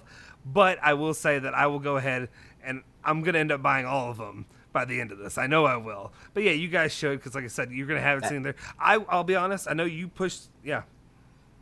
Yep. Is that, I say, we also have the goalkeeper shirts. Then you are starting to be crazy. Yeah, I put it because I knew that it was there. But that's why I put it today. That's awesome. Thank you. Yeah, I was a little bit disappointed I wasn't able to buy the green. Yes. Oh, and you've got the where I'm so terrible with pointing the zebra over there and all that. It's my kids. I even have a little Yoda over here with my son's shirt that he grew out of way too fast. So anyway, all that's fun. And then I have had people coming at me being like, "Why don't you have Ronaldo behind you?" And I do. It's the baby one right over here. You got the baby Ronaldo over there. And then I actually did. I will say, and that's what I was going to bring up. We're talking about buying the shirts and buying whatever have you. The pink one last year, I wasn't the biggest fan of. I know you liked it. I know a lot of people liked it. It was the artsy style of it or whatever. It's not something that I feel like I could pull off myself. But I did buy that one even as well. Just because which one? I didn't understand which one. Sorry, I did the thing where I just kept talking. It was the pink one last year. The pink, the Pharrell one. The orange. The orange. No. I bought that one too. That was the one. Remember, I said I bought it for Bernadeschi. Oh, the one of Pharrell. The Pharrell one. Yeah, the Pharrell one. I was like, I'd rather just have the 2015, or was that 2015, right? Is that right? Yeah, the pink one myself. But I did buy it, got it with Ronaldo. Anyway, you'll see. It's just one of those, like, I have to do it regardless. I'm gonna get it. So all you guys, yeah, definitely. And that's one way for a lot of us to, me personally, living in the United States. How do I support Juve? What's the way that I can support it? I'm not able to go to games every single year, obviously, but one way you can do that, buy the shirts, participate in all those ways. Not telling you how to spend your money, but telling you how to spend your money. Anyway, Andrew said I bought the one shirt, and now I feel like I need to buy them all. Yes, that will happen. As soon as you buy your first one, you need all of them at that point. What's Andrew over here saying? Andrew Magnano said, you at this beautiful picture, my two favorite bearded bald guys on YouTube that talk about my favorite subject. Thank you, man. Appreciate that. Let's talk a little bit on it. I think everybody's kind of talked until they're tired of it, but Alejandro made the graphics, so I feel like I've got to use it. So we're talking about Locatelli finally here, finally joining the club. I am guilty of being one of those that was a bit frustrated for a while. And you told me, you even said, or maybe that didn't tell me, but you told viewers, Cherubini knows what he's doing. He's going to get his job right. I am a pessimist by nature. I am like, I think somebody left it and put in the comment section that I'm basically the evil Giuseppe, where maybe I get a little bit more, where I'm less of a believer, I'm more of a pessimist. That's just who I am with sports. One thing you'll see with me is, well, not with me, but like, a lot of times instead of celebrating, I'm more like, okay, that's good. But I get more anger than I do sometimes, but I don't do the stuff that people do online of like, there's no need to bash players or bash coaches or whatever have you. You can talk about it, be constructive, but no need for just the hatred and vitriol that people have. Anyway, so we finally see, actually, here's the big question I want to get to that I think we meant to bring it up today earlier when I was talking with Farhad and Adam Digby and the whole situation. How was, and I think you're frozen again, so let me give him a second. There we go. Sorry, I had you frozen again. The big question I wanted to get to, so obviously he works this deal, works his magic. Locatelli is a Juventus player. None of us, I feel like most of us, maybe you did, because you know stuff, but me personally I never could have dreamed in a million years that you get a 2-year free loan.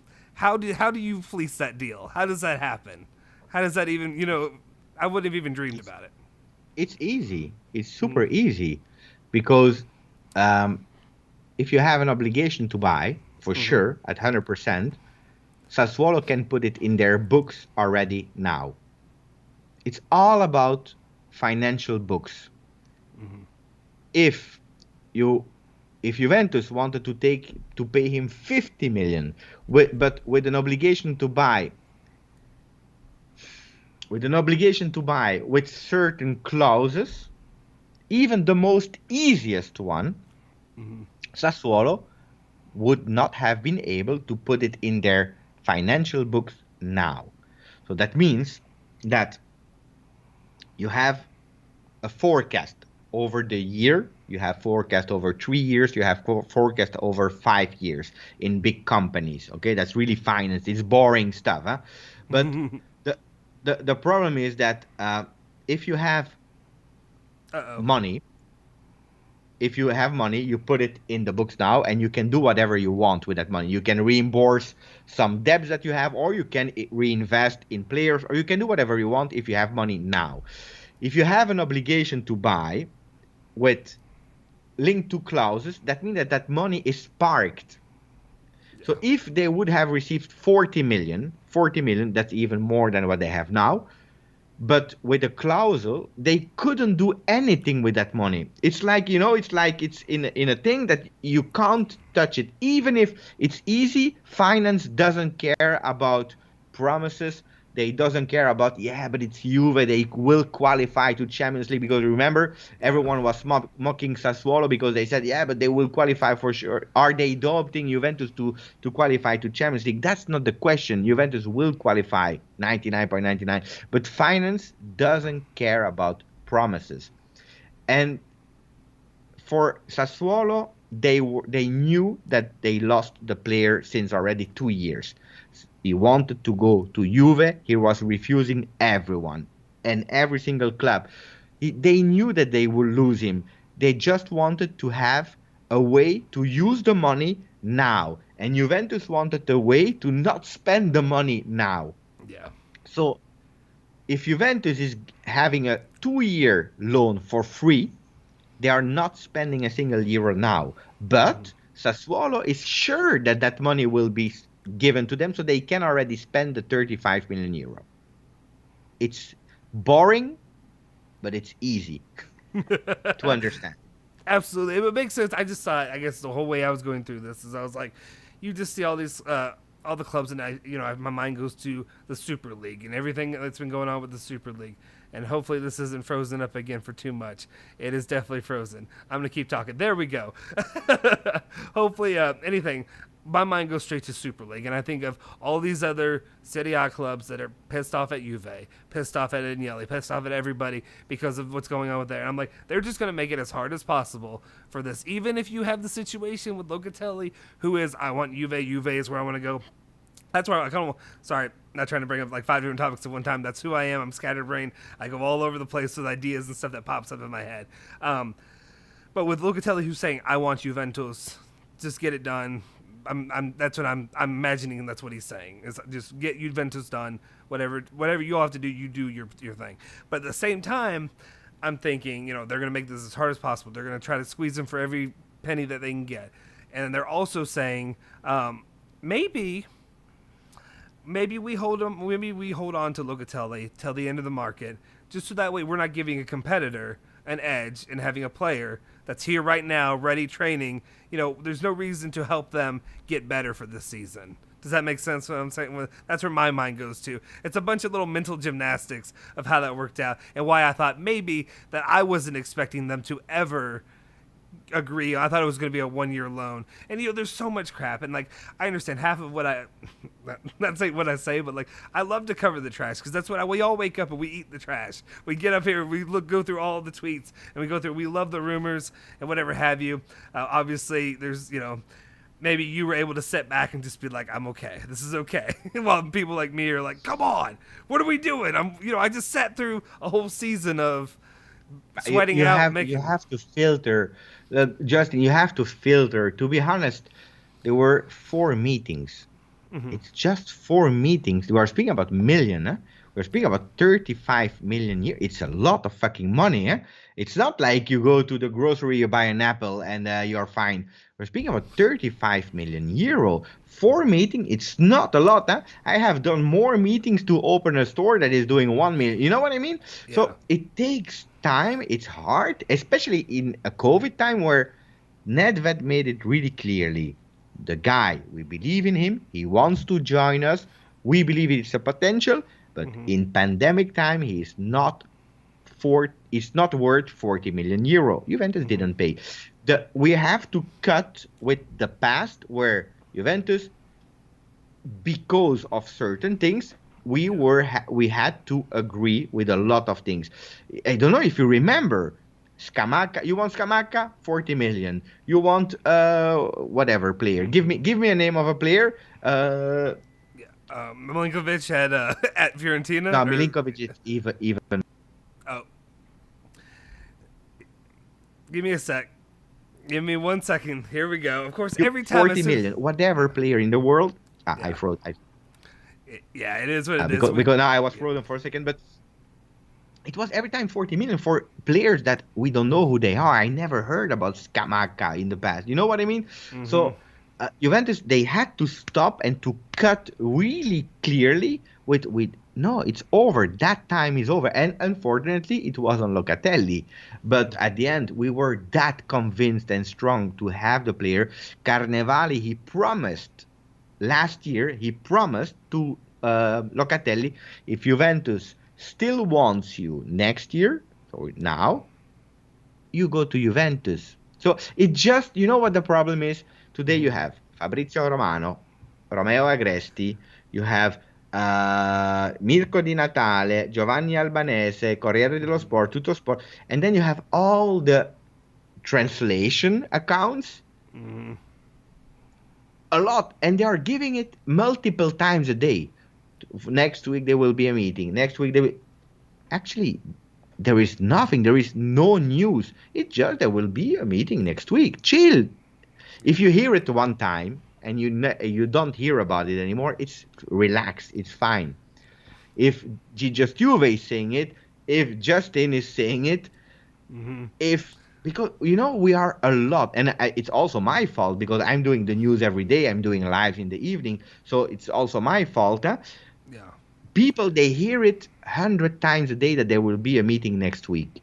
Mm-hmm. And then it amplifies something that is actually quite small. We had 4 meetings, guys. 4. That was it. I think there can be cultural issues in this when I say that. Maybe business is done a little bit different then say, and I know you're frozen again, and I apologize. Hopefully you can still hear me or see me or something. We'll see. Let me let it swim for a second. Okay, you're back. Now, let me continue with my point. I was going to say is I think there might be a cultural difference too, maybe in the way businesses run a little bit. Maybe in America, it's a little bit more bang, bang, bang, bang, bang, get it done. I think about like the NBA just happened where Russell Westbrook went to LA like that. It wasn't even like in a rumor, and wham bam, thank you, ma'am, there he goes, and there goes 4 other players the opposite direction. I think maybe there was some issues that where it's maybe, and I noticed it when I went to Italy, which is like something, it's growing up in America, the lifestyle of it it can be so different because there's so much there's a work pressure, there's like business and the way it's done where it's like, no, you prioritize that stuff, so hurry up, get it done, do that, and then move on to your next job, instead of maybe a little more take it easy in the way that the business may have been run through too. So I feel like when you have the whole world that's asking about this, you have cultural, absolutely, absolutely, yes. On the other hand, Anthony Di Fabio said we spent 100 million in Ronaldo and we didn't need 4 meetings. Sorry, but Locatelli took too long. I'm sorry, I don't know if Anthony was on the planet Earth the last 20 months, but there was a pandemic. I don't know if you understood that we will receive, because it's all, we have to pay it back at a certain moment, but 400 million euro injection that is not even for the market. It's because we lost 320 million. People, what they don't realize is Juventus had much bigger cost and were hit it a lot more than other clubs because we don't speak about it, but we have a J Hotel. Mm-hmm. It was a partner. We bought it over. We have La Continassa. Today we played in La Continassa. It's a training center. Did you see why we were playing? There were other people training in other fields. It's huge. It's big. We have new offices. We bought all that area for 99 years. It's our domain. We have the Allianz Stadium.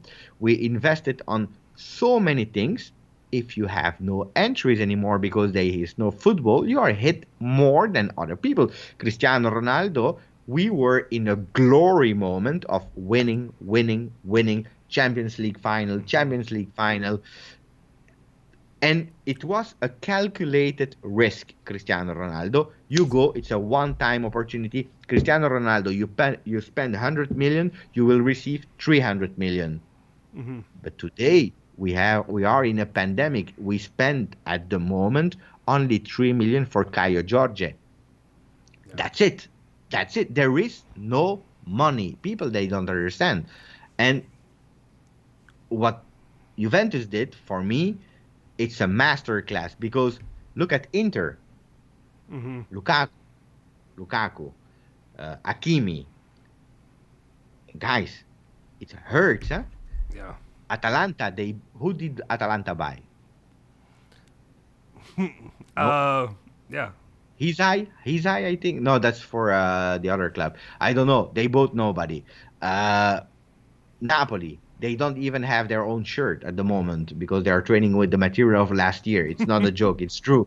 Guy, there is no money. I don't know if you understand. So are they still training in the trash cans or whatever? Remember last year? Yeah, they are, and they are training with the Kappa shirts of last year, even if mm-hmm. they don't have a contract with Kappa anymore. Yeah. There is no money, and what Juventus did, I understand. It looks like it took so long, and probably it took too long, mm-hmm. and probably 3 years ago we would even have paid 45. But a real question for the people in the chat. Would you really had preferred that Juventus has spent 40 million for the player and having him 6 weeks? No. Having him when the players of Italy returned. So that means that's 3 weeks ago. 3 weeks. 40 million for 3 weeks or waiting 3 weeks because Carnevale didn't want to speak about Locatelli until the Euro because he wanted that price to increase. Or waiting 3 weeks, because at the end it's 3 weeks that we waited, and we have the player for free. Well, makes sense. And not just that, but like when you say 40 million, if we bought it 3 weeks ago, and this is where I'm yelling at myself, even for being an idiot sometimes when I say that, it's like 40 million. Does that even include the 2-year loan, or is it a 1-year loan? Is it whatever have you to get it done earlier? Like. there's different little aspects that fall into that I wonder where they would have had to bend the knee per se to get Locatelli earlier. Thankful they got it done. That he's here. Another I think somebody else where they had the question. Somebody asked it in there, and I never mind. I can't even remember. It was something about the whole situation of people keep asking why we're not buying more players, why we're not buying a left back, why we're not buying all this stuff, and it's just like every day. Like again, there is no money. They're not lying to you when they say there is no money. Like when there's no butts and seats that aren't buying tickets, that aren't even, and I don't know exactly because I've never been, but I would imagine there's like concessions or whatever as well, and all that stuff that brings in money and brings in revenue. It's a big deal. People don't realize how much. I know here locally, the University of Louisville, where I went to college, the big football stadium, when they had to shut that down because of the situation with the pandemic, they lost out on millions upon millions of dollars, and you're looking at it like a serious deficit, and it is what it is. We move on from here. I know I know it cut out of you. I don't know if can you hear me when it cuts out or not? Okay, so like whatever it does. No, but I can imagine what you are saying. It's okay. I have a great imagination. That's perfectly okay. That's perfect. I wasn't sure. I was like, either I wonder because sometimes I know it would do it where it goes out and people can hear you still, but oh well. Anyway, we probably talked enough about on that part. People can. It is what it is. It's done. Yes, and there's Anthony says. This was a masterclass. We have no money to spend, and we still managed to get Locatelli despite the fact that Arsenal were offering 40+ million cash. Giuseppe's 100% correct. And we didn't sell players, big players. We still have Dybala. We still have Chiesa. Guys, what would you have preferred? That we sold Chiesa for 100 million? Mm-hmm. And we took the random Scamacca. Respect for Scamacca. I say because the first name I have in mind. Yeah. But, hey, Inter did it, huh? Mm-hmm. Yeah. Or, selling Ronaldo and you take Dzeko fast in 1 week. Would you be happy? No. And like that's the whole situation that I look at Inter, and I'm just like I don't understand. Like I mean, I understand the money situation. That's what they cared about, and that's what they're trying to deal with that whole situation. But at the same time, you're literally. You're destroying your own team. Like you win at one time and you're good with it. Like you have no ambition to win for the future. You have no ambition to win Champions League. You have none of that when it shows that you're just going to get rid of all your top players. I thought that's why they got rid of. I don't want to talk about Inter the whole time, but this is one of those things that just like made me be. I just don't understand them. No, but in a few words, it's not being ambitious. It's just that Inter is the toy of Zhang. Because he wanted to have some fun in Europe, and he had so many money, and they were doing it. Mm-hmm. The problem is that at a certain moment, China said it's over with playing out of China. Because all of the provinces, a lot of political things, they said, we stop with playing with toys, the expensive toys. Because for them, it's an expensive toy. And if China said stop, it's over. And then they have no money. Yeah. That's it.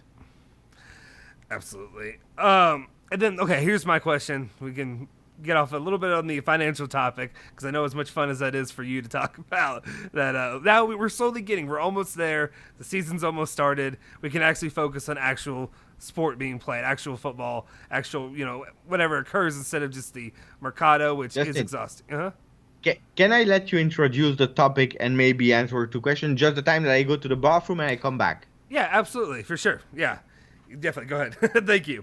Maximum of like. Yes. Okay. Yeah. Actually, I'll go into that for a little bit too. Everybody who's here, I appreciate you showing up. Appreciate the support that you're showing for the channel and hanging out with us. And Giuseppe for taking the time. He doesn't like to hear it, but he is the GOAT when it comes to Juventus media, especially with YouTube. A lot of us, wouldn't have a lot to watch last year when the shutdown and all that occurred. But if you could, hit that like button. If you're new here, hit that subscribe button as well. We're a growing channel. We want to grow. We want to grow community. A lot of what we want to do here has to do with our community when it comes to Juventus fans. Again, I said I'm a Juventus fan that's living in basically, I'm trying to think of the best way to describe it. It's a desolate area. for Serie A, for Juventus and all that. So what we're doing here is we're trying to build a community for us to hang out, talk Juventus, especially of those that are not, I mean, we want everybody, especially, we definitely, of course, want people that are in Italy, that are in Turin and all that, but also just for the people that don't have that luxury, people that are here where I am, where we can hang out, talk Juventus, talk, everything that's going on, especially, and I'm excited once the season starts to be able to get into that. The main question that I have going on from here, appreciate it, appreciate it, Jacob, appreciate all you guys, and Andrew as well. My next question that I really had, first, actually, we'll move on from the Locatelli stuff. What I really wanted to ask was, and let me throw it up here. Guys, definitely, again, you have 74 watching. If you guys are here, hit that like button. Please get us to 100. That'll be our first time that we've hit 100, but it was for the Locatelli live. Help us get to 100 for a normal daily live. I mean, obviously, it's a special occasion because Giuseppe is here. Here's the topic that I want to get to, and of course, I messed up the graphics, so that's what I'm doing. It's a work in progress. I'm going to ask Giuseppe, and I'll ask this again when he gets here. It's basically that in the past, he's been pretty candid about his feelings about Bernardeschi and players like that. I want to know if he has confidence in players like Bernardeschi and Aaron Ramsey to be meaningful contributors for the club this season. And when I say that, I mean is if Aaron Ramsey is staying and if he's not getting sold, which that's what it looks like right now. So we'll see what happens. He says Beppe, Juventus keep their promises. Both Beppe and Juventus keep their promises. I'm interested to see what he thinks because I feel like, especially with any kind of injuries or any kind of other things that would befall Juventus, what his confidence level is when it comes to players like Ramsey and Bernardeschi. And I don't know if you heard anything that I was saying. If you want me to repeat. Okay. Oh, awesome. Great. I was listening to I heard Bernardeschi. I came running. My boy Bernardeschi. No, I could swim for a little bit there if I needed to. I appreciate it. But yeah, that's basically, I want to hear your opinions on, because I said you've been candid in the past about frustrations with Bernardeschi and some of his play, just because he hasn't lived up, I think anybody would say this, to when he came into Juventus, what he was at Fiorentina. And then he comes in and he just claps that shot past or in the goal against Atalanta the other day. Should we get hype about this? Should we expect more from Bernardeschi, or is this more of, it's a preseason match, it doesn't matter? What do you expect from players like Bernardeschi and Ramsey this season, if Ramsey is still here? I will reveal your secret to you and all the people who are watching. I was not a fan of Bernardeschi at Fiorentina, and I have never been a fan of Bernardeschi at Juventus, a real fan that loves him and so on. But I'm against the hate on players. I hate it. Are you one moment. Are you telling me he has skills? You're back. I was gonna say, are you telling me? So the guy that you love him or not, you can't deny that. What? I didn't hear you. No, I was going to make a joke and say, are you going to tell me that the whole time when you're in the bathroom, I'm over here just talking, and I guess we wouldn't know if it glitched out because it was just a chair. But I was like, it did fine that whole time, and now is when it chooses to come in and ruin the show. Anyway, proceed. No, but I was never a fan, but you can't deny that he had some qualities, and a player that worked hard, because don't forget, players, they win. They earn million. We can't deny it. They have a luxury life, but they sacrifice probably their childhood because it's training. It's never going out. It's focusing. It's training hard. Competition and naughty people around them. They arrive at the level. He can't just suddenly lose all his skills. It's impossible. So I'm against violence against people and players, especially about our players, because the other ones I don't care, but our players from our team, and that's why I started to defend him. And I'm super happy if a player like Bernardeschi suddenly starts to play really well. I will be his first supporter like I was last year, because some people enjoy making fun when he's not scoring, when he's doing a bad performance. And the last 3 seasons were, except of Atletico Madrid, except of Valencia, were really difficult in terms of performance of Bernardeschi. He was not good. It's true. It's a fact. He was not good. Does that mean that we have to joke and mocking every time that he enters the field instead of trying to support him, at least for the minutes that he's on the field. It's hard. So now he unblocked himself mentally, because his problem is here. He unblocked himself mentally with Euro 2020 when he found a great atmosphere, environment. He unblocked himself. He changed his number, and we know that players are superstitious.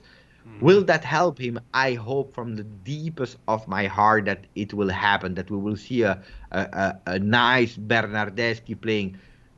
Do we have to expect that he will score 30 goals?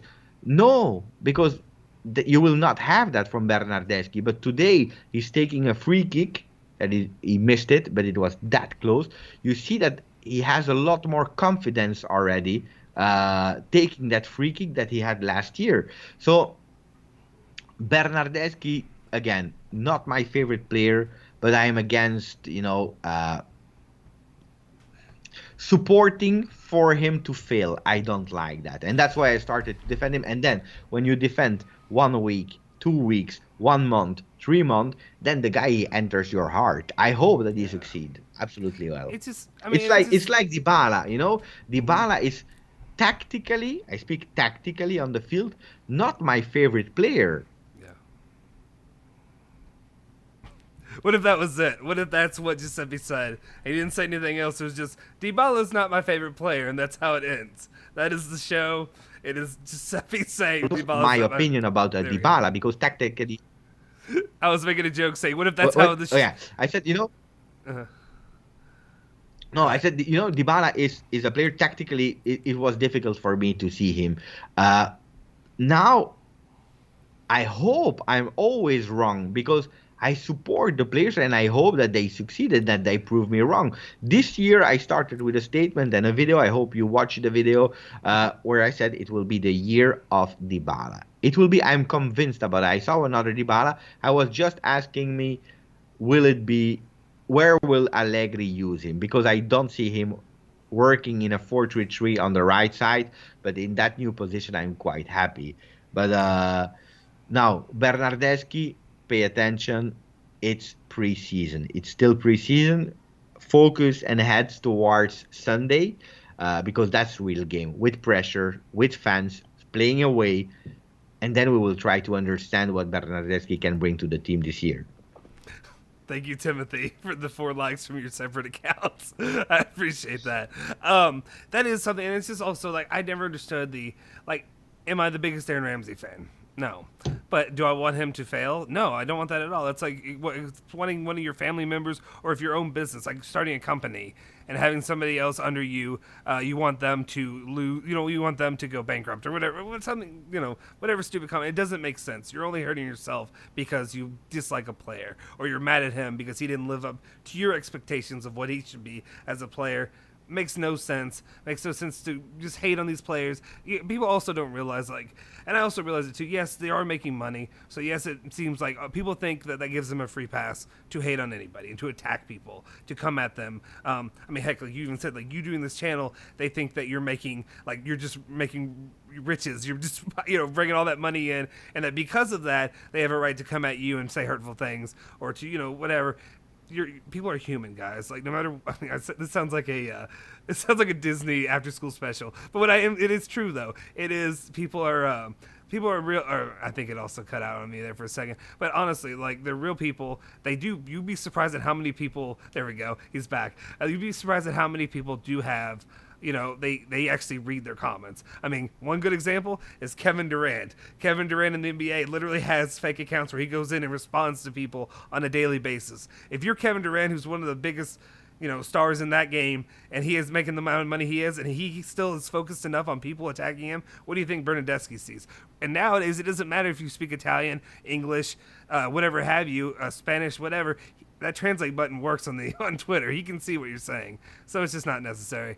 I'm off my soapbox. I don't know why. I don't know why I went so passionately there, but I think it is important for people to realize that, because I think some people, you get a computer, you get a phone, whatever it is, and you feel safe just to say ridiculous things.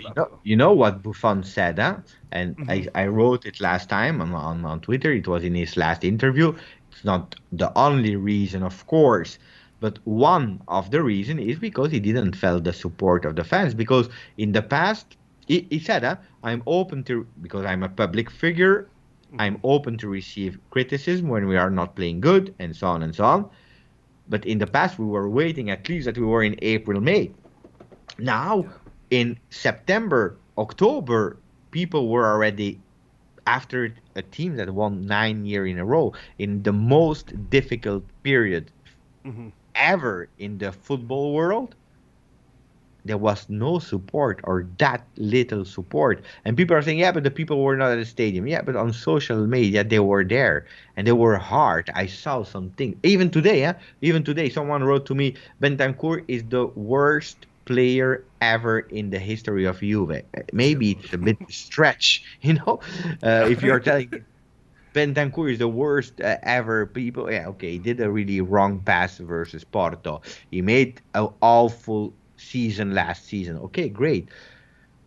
But if we start with this and the season didn't start yet, it will be hard. It will be really a hard season. Absolutely. Let's see. There's a few people saying that they're let's see. Where was it? I saw a few people just voicing that they want to believe for the most part. That's what I'm seeing a lot of. Paul says, guys, I know that this is a question for the future, but let's say they were not going to continue with Szczesny, and taking consideration that GGO will be so expensive, what options do we have? This came up actually. Sorry, are you trying to think about it? I try to read. If you are asking me the options for the future goalkeeper, that's what you are asking. Yeah, basically, since GJO seems to be out of contention now, who do we go for? Who is that guy? Somebody asked me that, and I also know, and I apologize. Some people say that I speak pretty fast, and I don't realize how fast I speak, especially if English isn't your first language. It's just like when I listen to anybody else talk. That I can understand Spanish. Can I say it back to you? Not that great, for the most part. I think we're probably waiting for somebody to emerge. Honestly, I mean, what are your thoughts? Do you have I really wanted Donnarumma, but really, if you told me choose Donnarumma or Locatelli or whatever, I would have gone for Donnarumma. It was really my first choice on the Mercato because you have a goalkeeper for the next 20 years, number one of Italian national team in tradition of Juventus.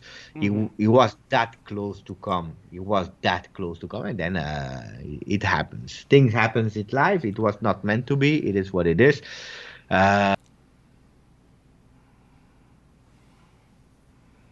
One moment, guys. Last year. Let's continue to believe in Szczesny. Szczesny is not a bad goalkeeper. He had a bad season, but I believe all the team had a bad season last year. Let's continue with him. I don't believe that Perin is ready to be our number one. Today we saw Israel, that is a goalkeeper of under 23 that already was a few times with us on the bench last season, that he has great potential. Will he be ready? Pay attention. No, he will not be ready, but he can be, the third goalkeeper at a certain moment, maybe one day the second goalkeeper. And I think, we will have to wait what will be available on the market when Szczesny stops. But that's not today. That's really the future. And again, it's a pity because Donnarumma could have solved 20 years of questions. Mm-hmm. Yeah, and that is something that that was the one that I was very passionate about wanting to get Donnarumma. And like you said, I also am with you in that boat where I would have taken Locatelli, or I would have picked him over Locatelli. The reason I would have picked him was, this man behind me is because of Buffon. It's because if there's an error to him, it's him. And not only did he prove to be, we've seen what he did at Milan, how good of a player, how good of a goalkeeper he is. But then to come out in the Euros, which is basically, like I said, there was so many similarities. I didn't want to, maybe I'm going a little bit over the top saying, but so many similarities in the Euros and that 06, especially that final, the way it went to PKs, the way, he played it all out.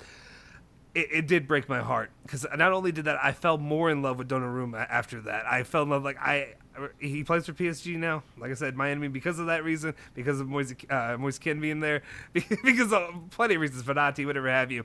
But the reason is no matter what, I love this kid now, and maybe I can dream one day of him coming. We'll see. I don't know at this point. I know. I didn't want you to kill it right away, but I do. I tried to leave the door open.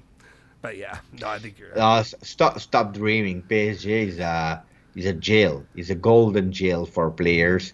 Look at Verratti. Verratti wanted to leave like 4 years ago. He really wanted to leave. He made it also public. The owners of PSG, they were pissed off. They made him publicly say sorry. Mm-hmm. Publicly, that's hard, publicly say sorry.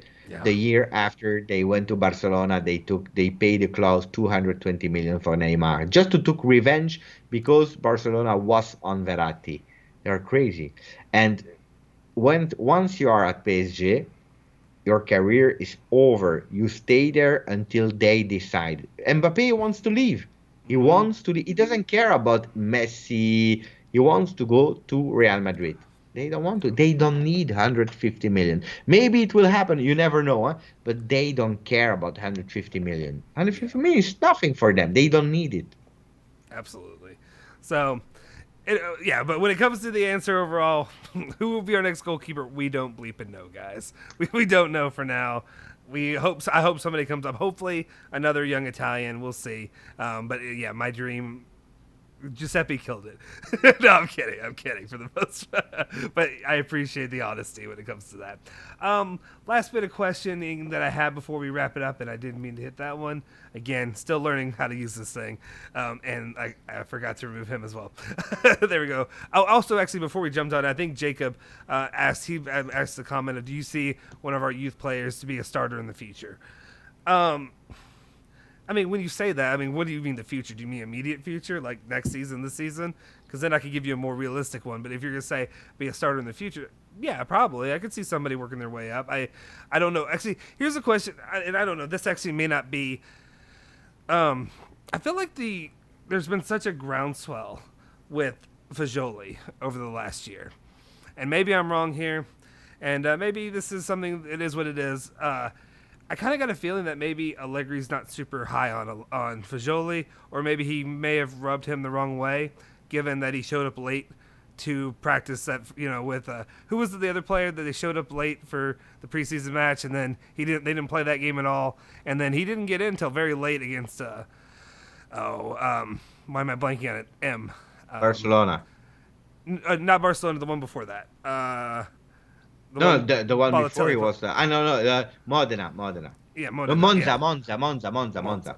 Monza, yes, thank you. I don't know. I noticed that. I think a lot of people were probably thinking or expecting or hoping to see a lot more of Fagioli.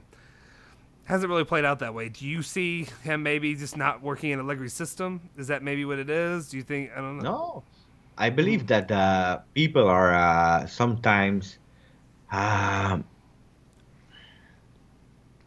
judging moments and putting their beliefs in what they believe that can happen without actually knowing the 360 degree and that's dangerous sometimes because you're believing in something where you have no facts about, and you believe that much in it, and you are convinced that you have the solution, that at the end you really believe in it.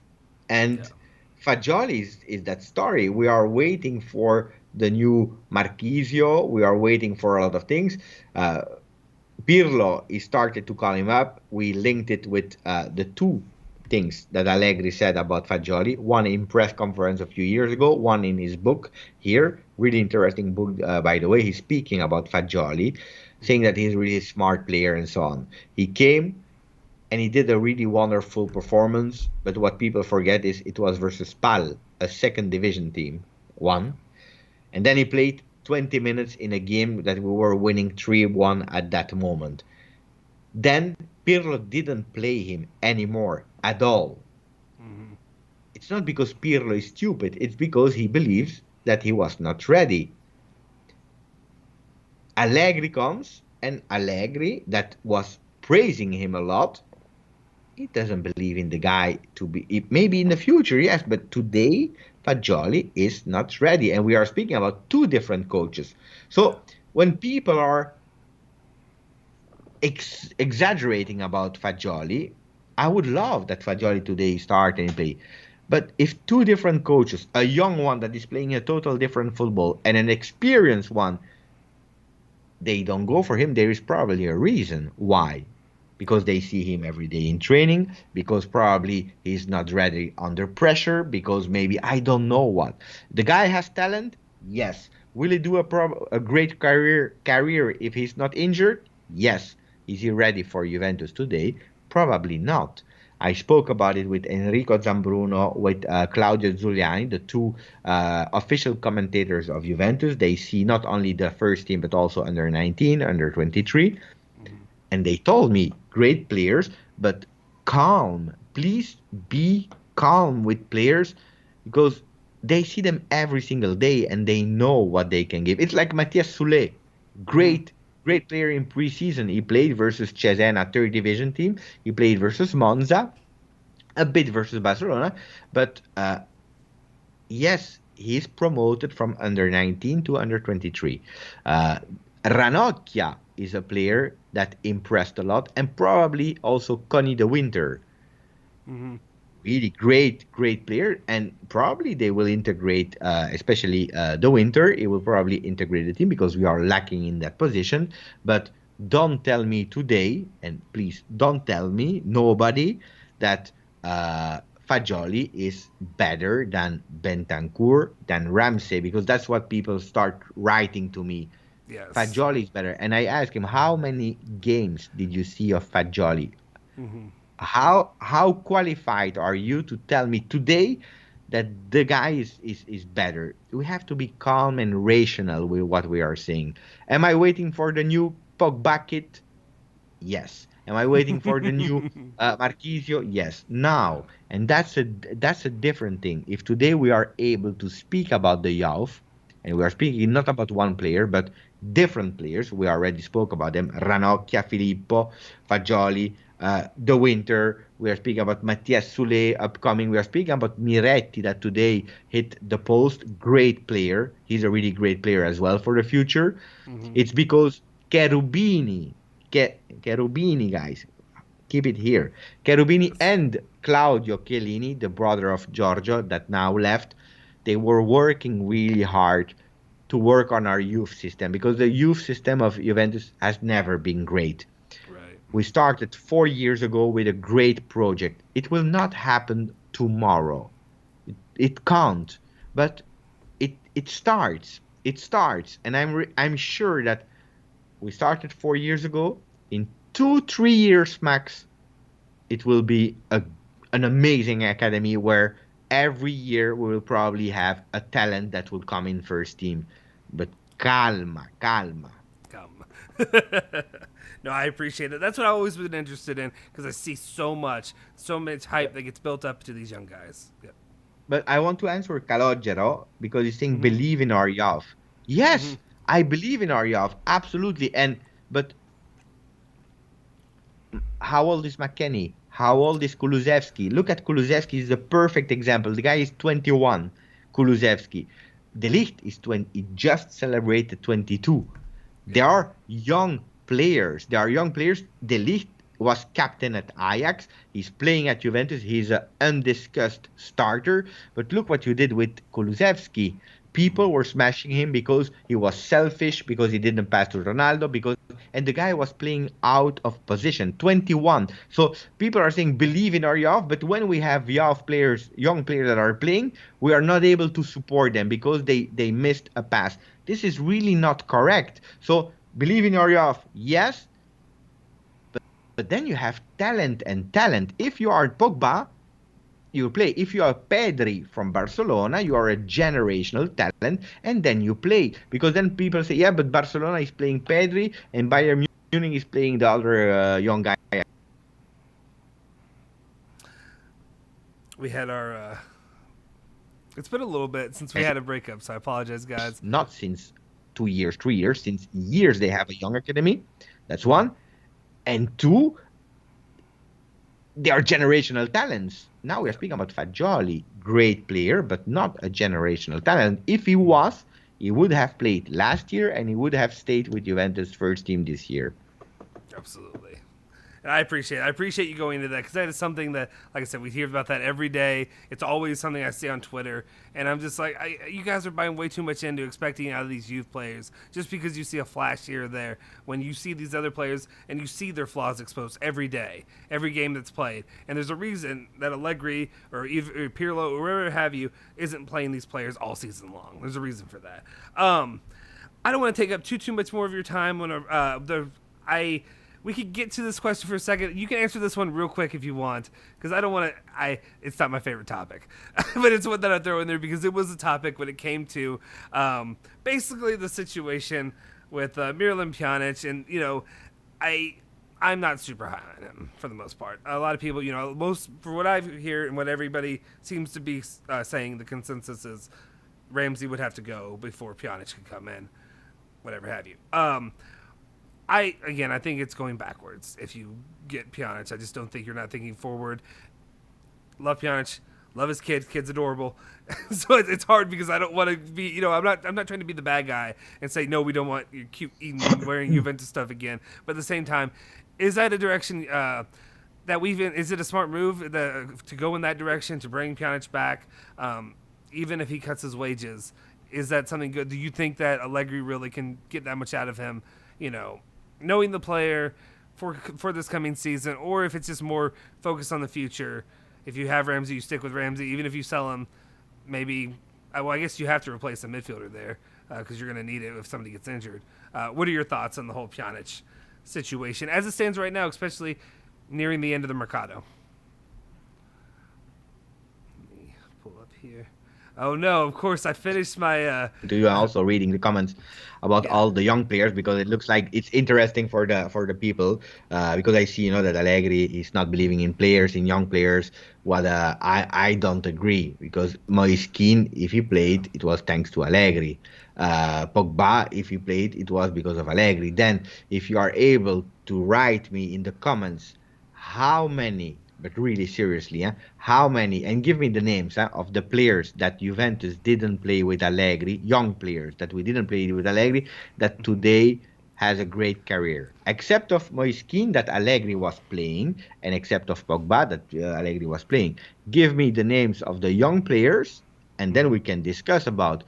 I'm really always curious how many, because then, you remember, the last season of Sarri, we had the striker, a young striker, Gianni Macchia. Gianni Macchia, he played 2 games.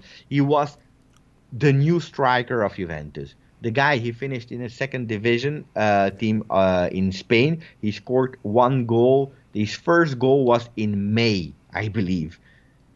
But Gianni Macchia was the new number 9. So, this is the problem.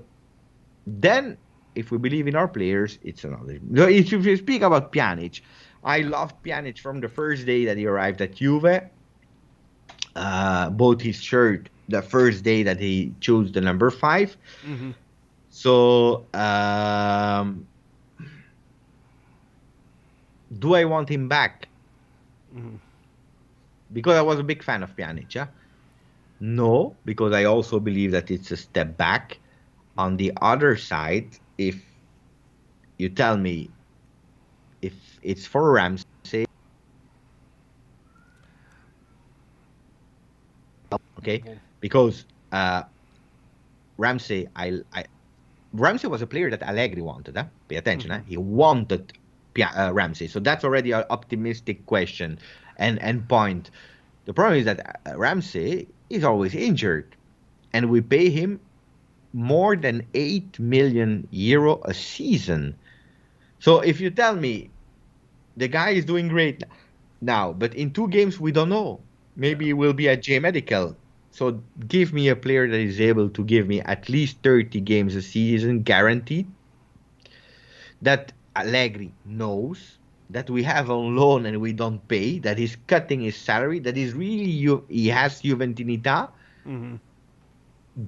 I prefer this season we can't take risks, Justin. This season we have to balance everywhere the team and go back to some really roots. If you tell me Pjanic it's an add-on, I will tell you no. No, don't add me Pjanic. If you tell me Pjanic, Ramsey, I start thinking about it. And not because of the qualities of Ramsey, because Aaron is a great, smart player, intelligent player, great man. Yeah. The problem with him is his physical condition and his high salary. Yeah. And that's the dangerous thing. Yeah, there's way too much money getting poured into him, and then like I said, he could be injured all season and whatever have you. Again, like I said, I didn't want to spend too much on you having to deal with that because Pjanic is such a topic that's been coming up, and I feel like right now, not that it's not something we have to worry about, but you know what I mean. That makes sense. But I agree. That's where I've kind of been on the situation of not high on wanting Pjanic back or anything like that, but at the same time, if Ramsey does go and they sell Ramsey, that leaves a door that would be open that I would, when like I said, the terms that I use is bending the knee. Where if Allegri says that he believes in him and he wants to have his toy and he thinks he can do it, and I apologize if you can hear my kid screaming upstairs. Anyway, it is what it is. Actually, that's my wife. That is not my kid. That is my wife screaming, playing with them. There is Chiguerilla who said, Giuseppe, you were wrong for the first time. Conte was the coach when Pogba arrived. Yeah, I know. We took him for free. I really know. But then Allegri continued with him. But he was still young. Pogba was a kid. Sorry, I'm just writing the reading the comments and that's why. But I saw. I didn't want to. In case I was like, I'm not gonna let somebody come here and tell Giuseppe he's wrong on my channel. No, I'm only kidding. But also for guys, if you're here, hit that like button, subscribe, please. Appreciate you guys joining us. Appreciate Giuseppe joining and taking the time out of his day to do this. It means a lot to us for sure. I guess my last bit that I was gonna say, this was more of a fun. Actually, I had this last question is more of a fun one for me. But finally, as a parent, like Miralem Pjanic, with Eden, everybody loves him. You see him wearing his Juventus shirt and all that. I have a 1-year-old son. How do I properly raise him as a Juventus fan and as a Bianconero, and not as, God forbid, an Inter fan? Something like that. Because here's the thing. Maybe it's a little bit different and it's less likely here, but I live in Louisville, Kentucky. I said that over and over again. There's Louisville and Kentucky are the big rivalry when it comes to basketball. Hate each other. There's fights at dialysis clinics all the time. Stuff like that happens between old men. And there's been plenty of times where people will go against their dad's team or go against their family's team just to be, I don't know what word I want to use. But anyway, just to annoy their parents. So how do I raise my son properly as you did yours? What do you really want for your kid? The biggest thing that you want for your kid. The ultimate thing that you want for your kid, that he's happy, right? Yes, happiness. Mm-hmm. If he's happy supporting another team, who cares? If he's happy supporting another sport, who cares? The important thing for our kids is that they are happy. Don't force your son to be a Juve fan. Oh no, that was actually Max Allegri who shut down the stream and stopped Giuseppe as he was saying not to force my kid to be a Juventus now you're fan. back. No, I waited. Because oh, okay. I said that was. I waited because you're blocked, so I wanted to tell you. No, don't force your son or your kid, and I'm speaking to everyone in the chat, to anything, because that's probably one of the mistakes where people or young kids, they start to be against the teams of their parents because they were forced to. So I would absolutely not do that. My son is not into football. Oh really? I never would have. So he loved supporting Italy with me during the Euro. He celebrated with the family. He was over the moon. Mm-hmm. He has. Sometimes he tell me, buy me a shirt of Juve because he likes Juve, but he's not really into football. He has other interests, but my son is really happy, and that's what matters to me. So, yeah. But of course, there is one technique, Justin. Mm-hmm. You can record on a tape. Inter is bad. And every time that he sleeps, you put it under where he's sleeping, you put it under. So all night in his subconscious, he hears that Inter is bad. That's the ultimate technique, but Yes. you can use it only if big necessity. That's a smart one. I think there was a guy, my granddad always posts or tells me about him. I think here in Kentucky, Edgar Casey, I think he's a well known guy who used to fall asleep on books. He would know the whole book when he woke up. Supposedly, this is substantiated. Maybe this is what I need to do. Put Juventus shirts underneath him at night, and like I said, play that at night and see if that'll slowly build into him. I will say, I am surprised because my wife doesn't care about sports at all. She'll watch it for me. She will support Juventus for me, but she's she actually played American soccer here growing up, but she doesn't care to watch it as much. But my son, like I said, he's 1 year old. He will stop when Italy was playing, when Juventus was playing, and just stare at this TV. So I think I got a good start going at least. So I appreciate it. You did. I appreciate the advice, sir.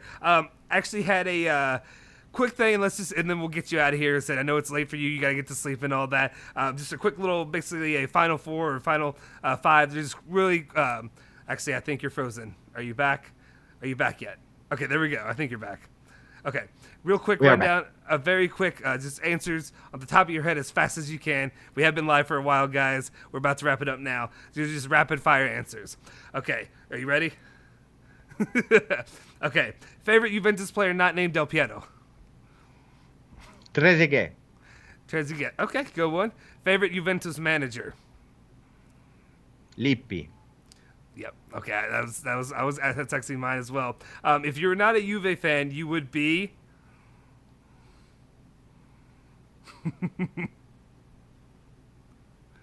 You mean another team? Yeah, that's where it's leading.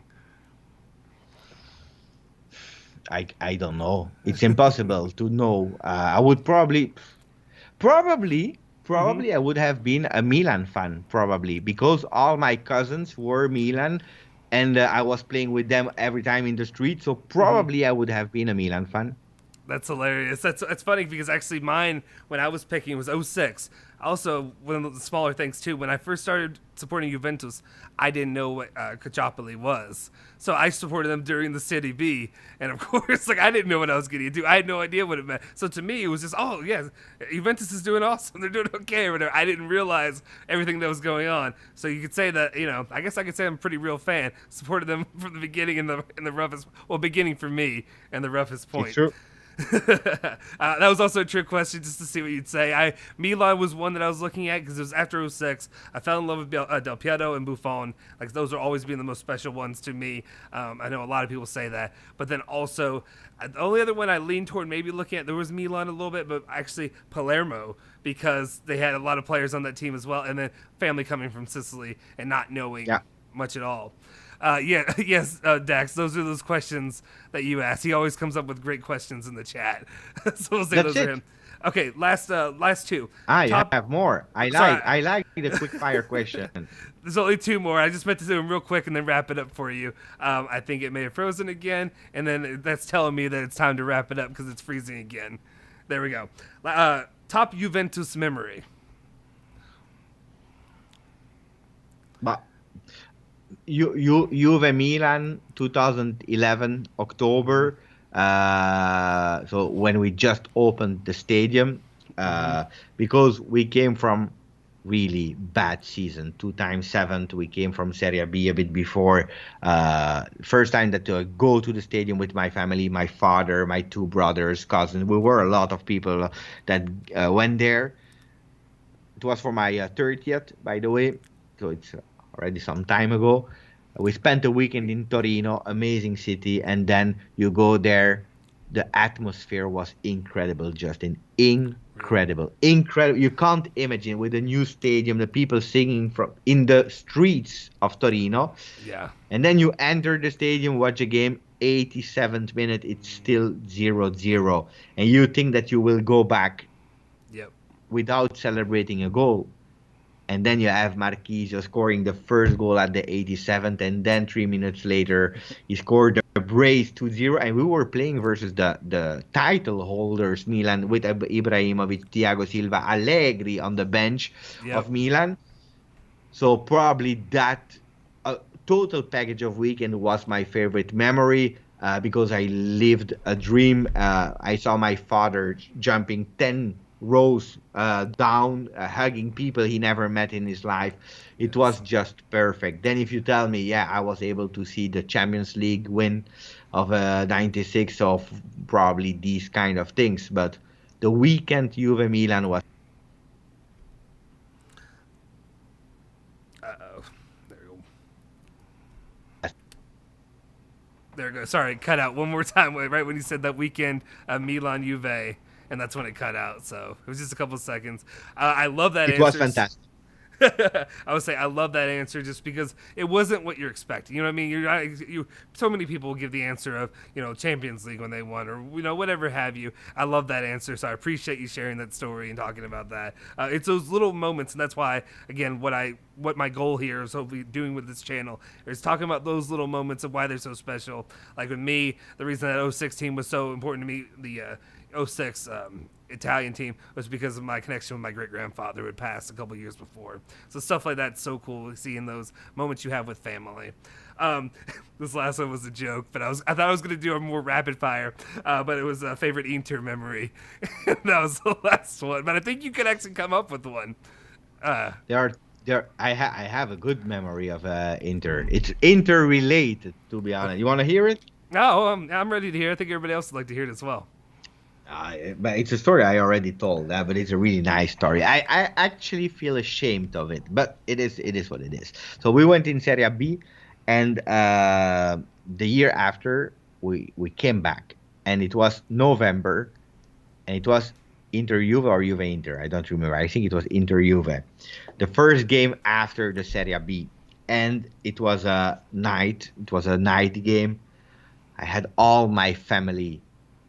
Oh, my uncle, everyone. I had like 15 cars in front of my parents' home, really 15 cars. And it was snowing.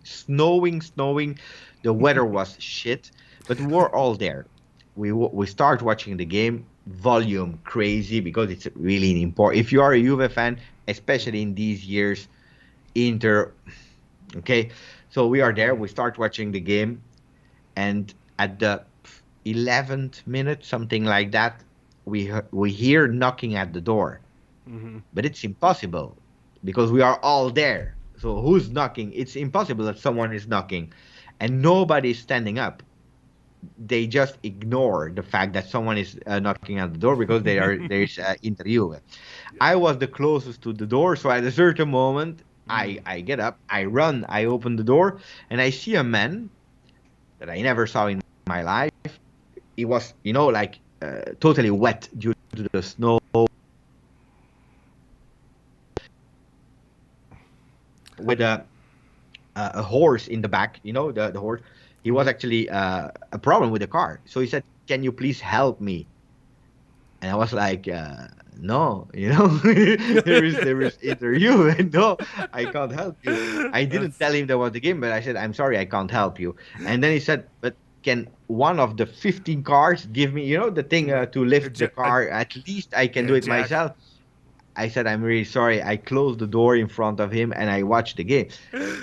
At halftime, I really felt ashamed of what I did. And I said to my brother, "Come, there is the guy. Maybe he's still waiting." We went and he was not there anymore. So probably someone rescued him. But I still feel ashamed, like how long? 13, 14 years later, because it was really disgusting what I did. But come on, Inter Juve, the first game, I couldn't help him. I'm sorry. No, I mean, I guess we could have just invited him and be like, "Hey, watch this. We can deal with it after the fact." But that's fantastic. Yeah, but and then I have a lot of good memories of Inter, to be honest, guys. Mm-hmm. But they are always a second, third, fourth. It's a disaster team. So, yep. And it makes me happy when they lose. Exactly, absolutely. Well, I appreciate it. I've taken so much of your time today, and I appreciate you being so generous with it, being able to hang out with us, spend this time on the channel with us. Really have enjoyed our time together. Thank you. Yes, Red Bull will keep you up. I also realized, I was like, oh crap, it is that time where he is. Me, it's 7:30, so I'm like, fine. I'm over here just riding high, and you're over here probably about to pass out. So I don't want to do that to you anymore. Thank you so much for joining us on the channel, sir. Thank you so much, everybody in the chat. If you're new here, hit that subscribe button. Also, hit that like button for Giuseppe. Do it for him, even though it's our channel. But also, please do it for him and his time to show appreciation for what he did. He doesn't have to come on, channels like ours, but he does, and he takes his time. And I really appreciate all the, just getting to hang out, talk Juventus, talk about what we care about, answer all these questions. So thank you, sir. You really are, regardless of what you say about your head getting bigger or whatever, you are the GOAT in my book. So I appreciate it. Well, I appreciate it, guys. Last one, just prediction for Udinese. For Udinese, you don't do predictions, sir.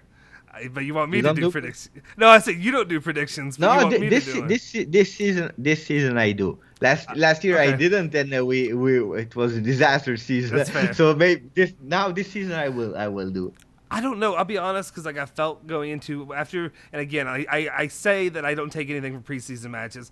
Barca, I felt a little bit low, but even though they came back from it, and they were, many guys were on vacation, so you can't really take a lot from it. But then also, by my own logic, you go to Atalanta, or not you go to Atalanta, you beat Atalanta 3-0. So I can't get by too much in that way either of what I'm going to see. I'm going to say 3-1 Juve. Yeah, that's my prediction. What do you say? I have two predictions in my mind. Okay. So, or because I'm still hesitant, or it will be 2-0 Juve. So 0-2 because it's Juve that wins 2-0, but Bonucci scored the first and then Ronaldo the second. Or, and this came up today in my mind like this, 3-0 with hat-trick of this guy. Ooh, I would love to see that happen. Yep, I could see it. I think, and I'm even more and more convinced. And now that I said it for the first time, this will happen. 3-0 Juve, hat-trick from the GOAT. You heard it from the GOAT. Yes, you heard the GOAT scoring it from the GOAT. Also, yeah, and that's one point. I don't know if you brought it up earlier, or if this was from earlier when I was talking with Adam and Farhad. But I think it said, what is Ronaldo, his record of scoring against Udinese? He's got like 7 or 8 in the last how many matches? I don't know the number off the top of my head. I'm terrible with those stats. Yep. The GOAT will get it done, guys, to start the season. Well, again, I appreciate it. Thank you so much for doing this with us today. Thank you, everybody, for joining in. We're 1 like away from 100. Okay, can somebody give me a like so we can get to 100 as we finish the stream? That's ridiculous. Anyway, I appreciate it. Make sure you follow us at Bianconeri Zone. Make sure you follow GJustjuve. I'm sure you do if you're here for any reason. But anyway, we'll see you guys next time. Forza Juve.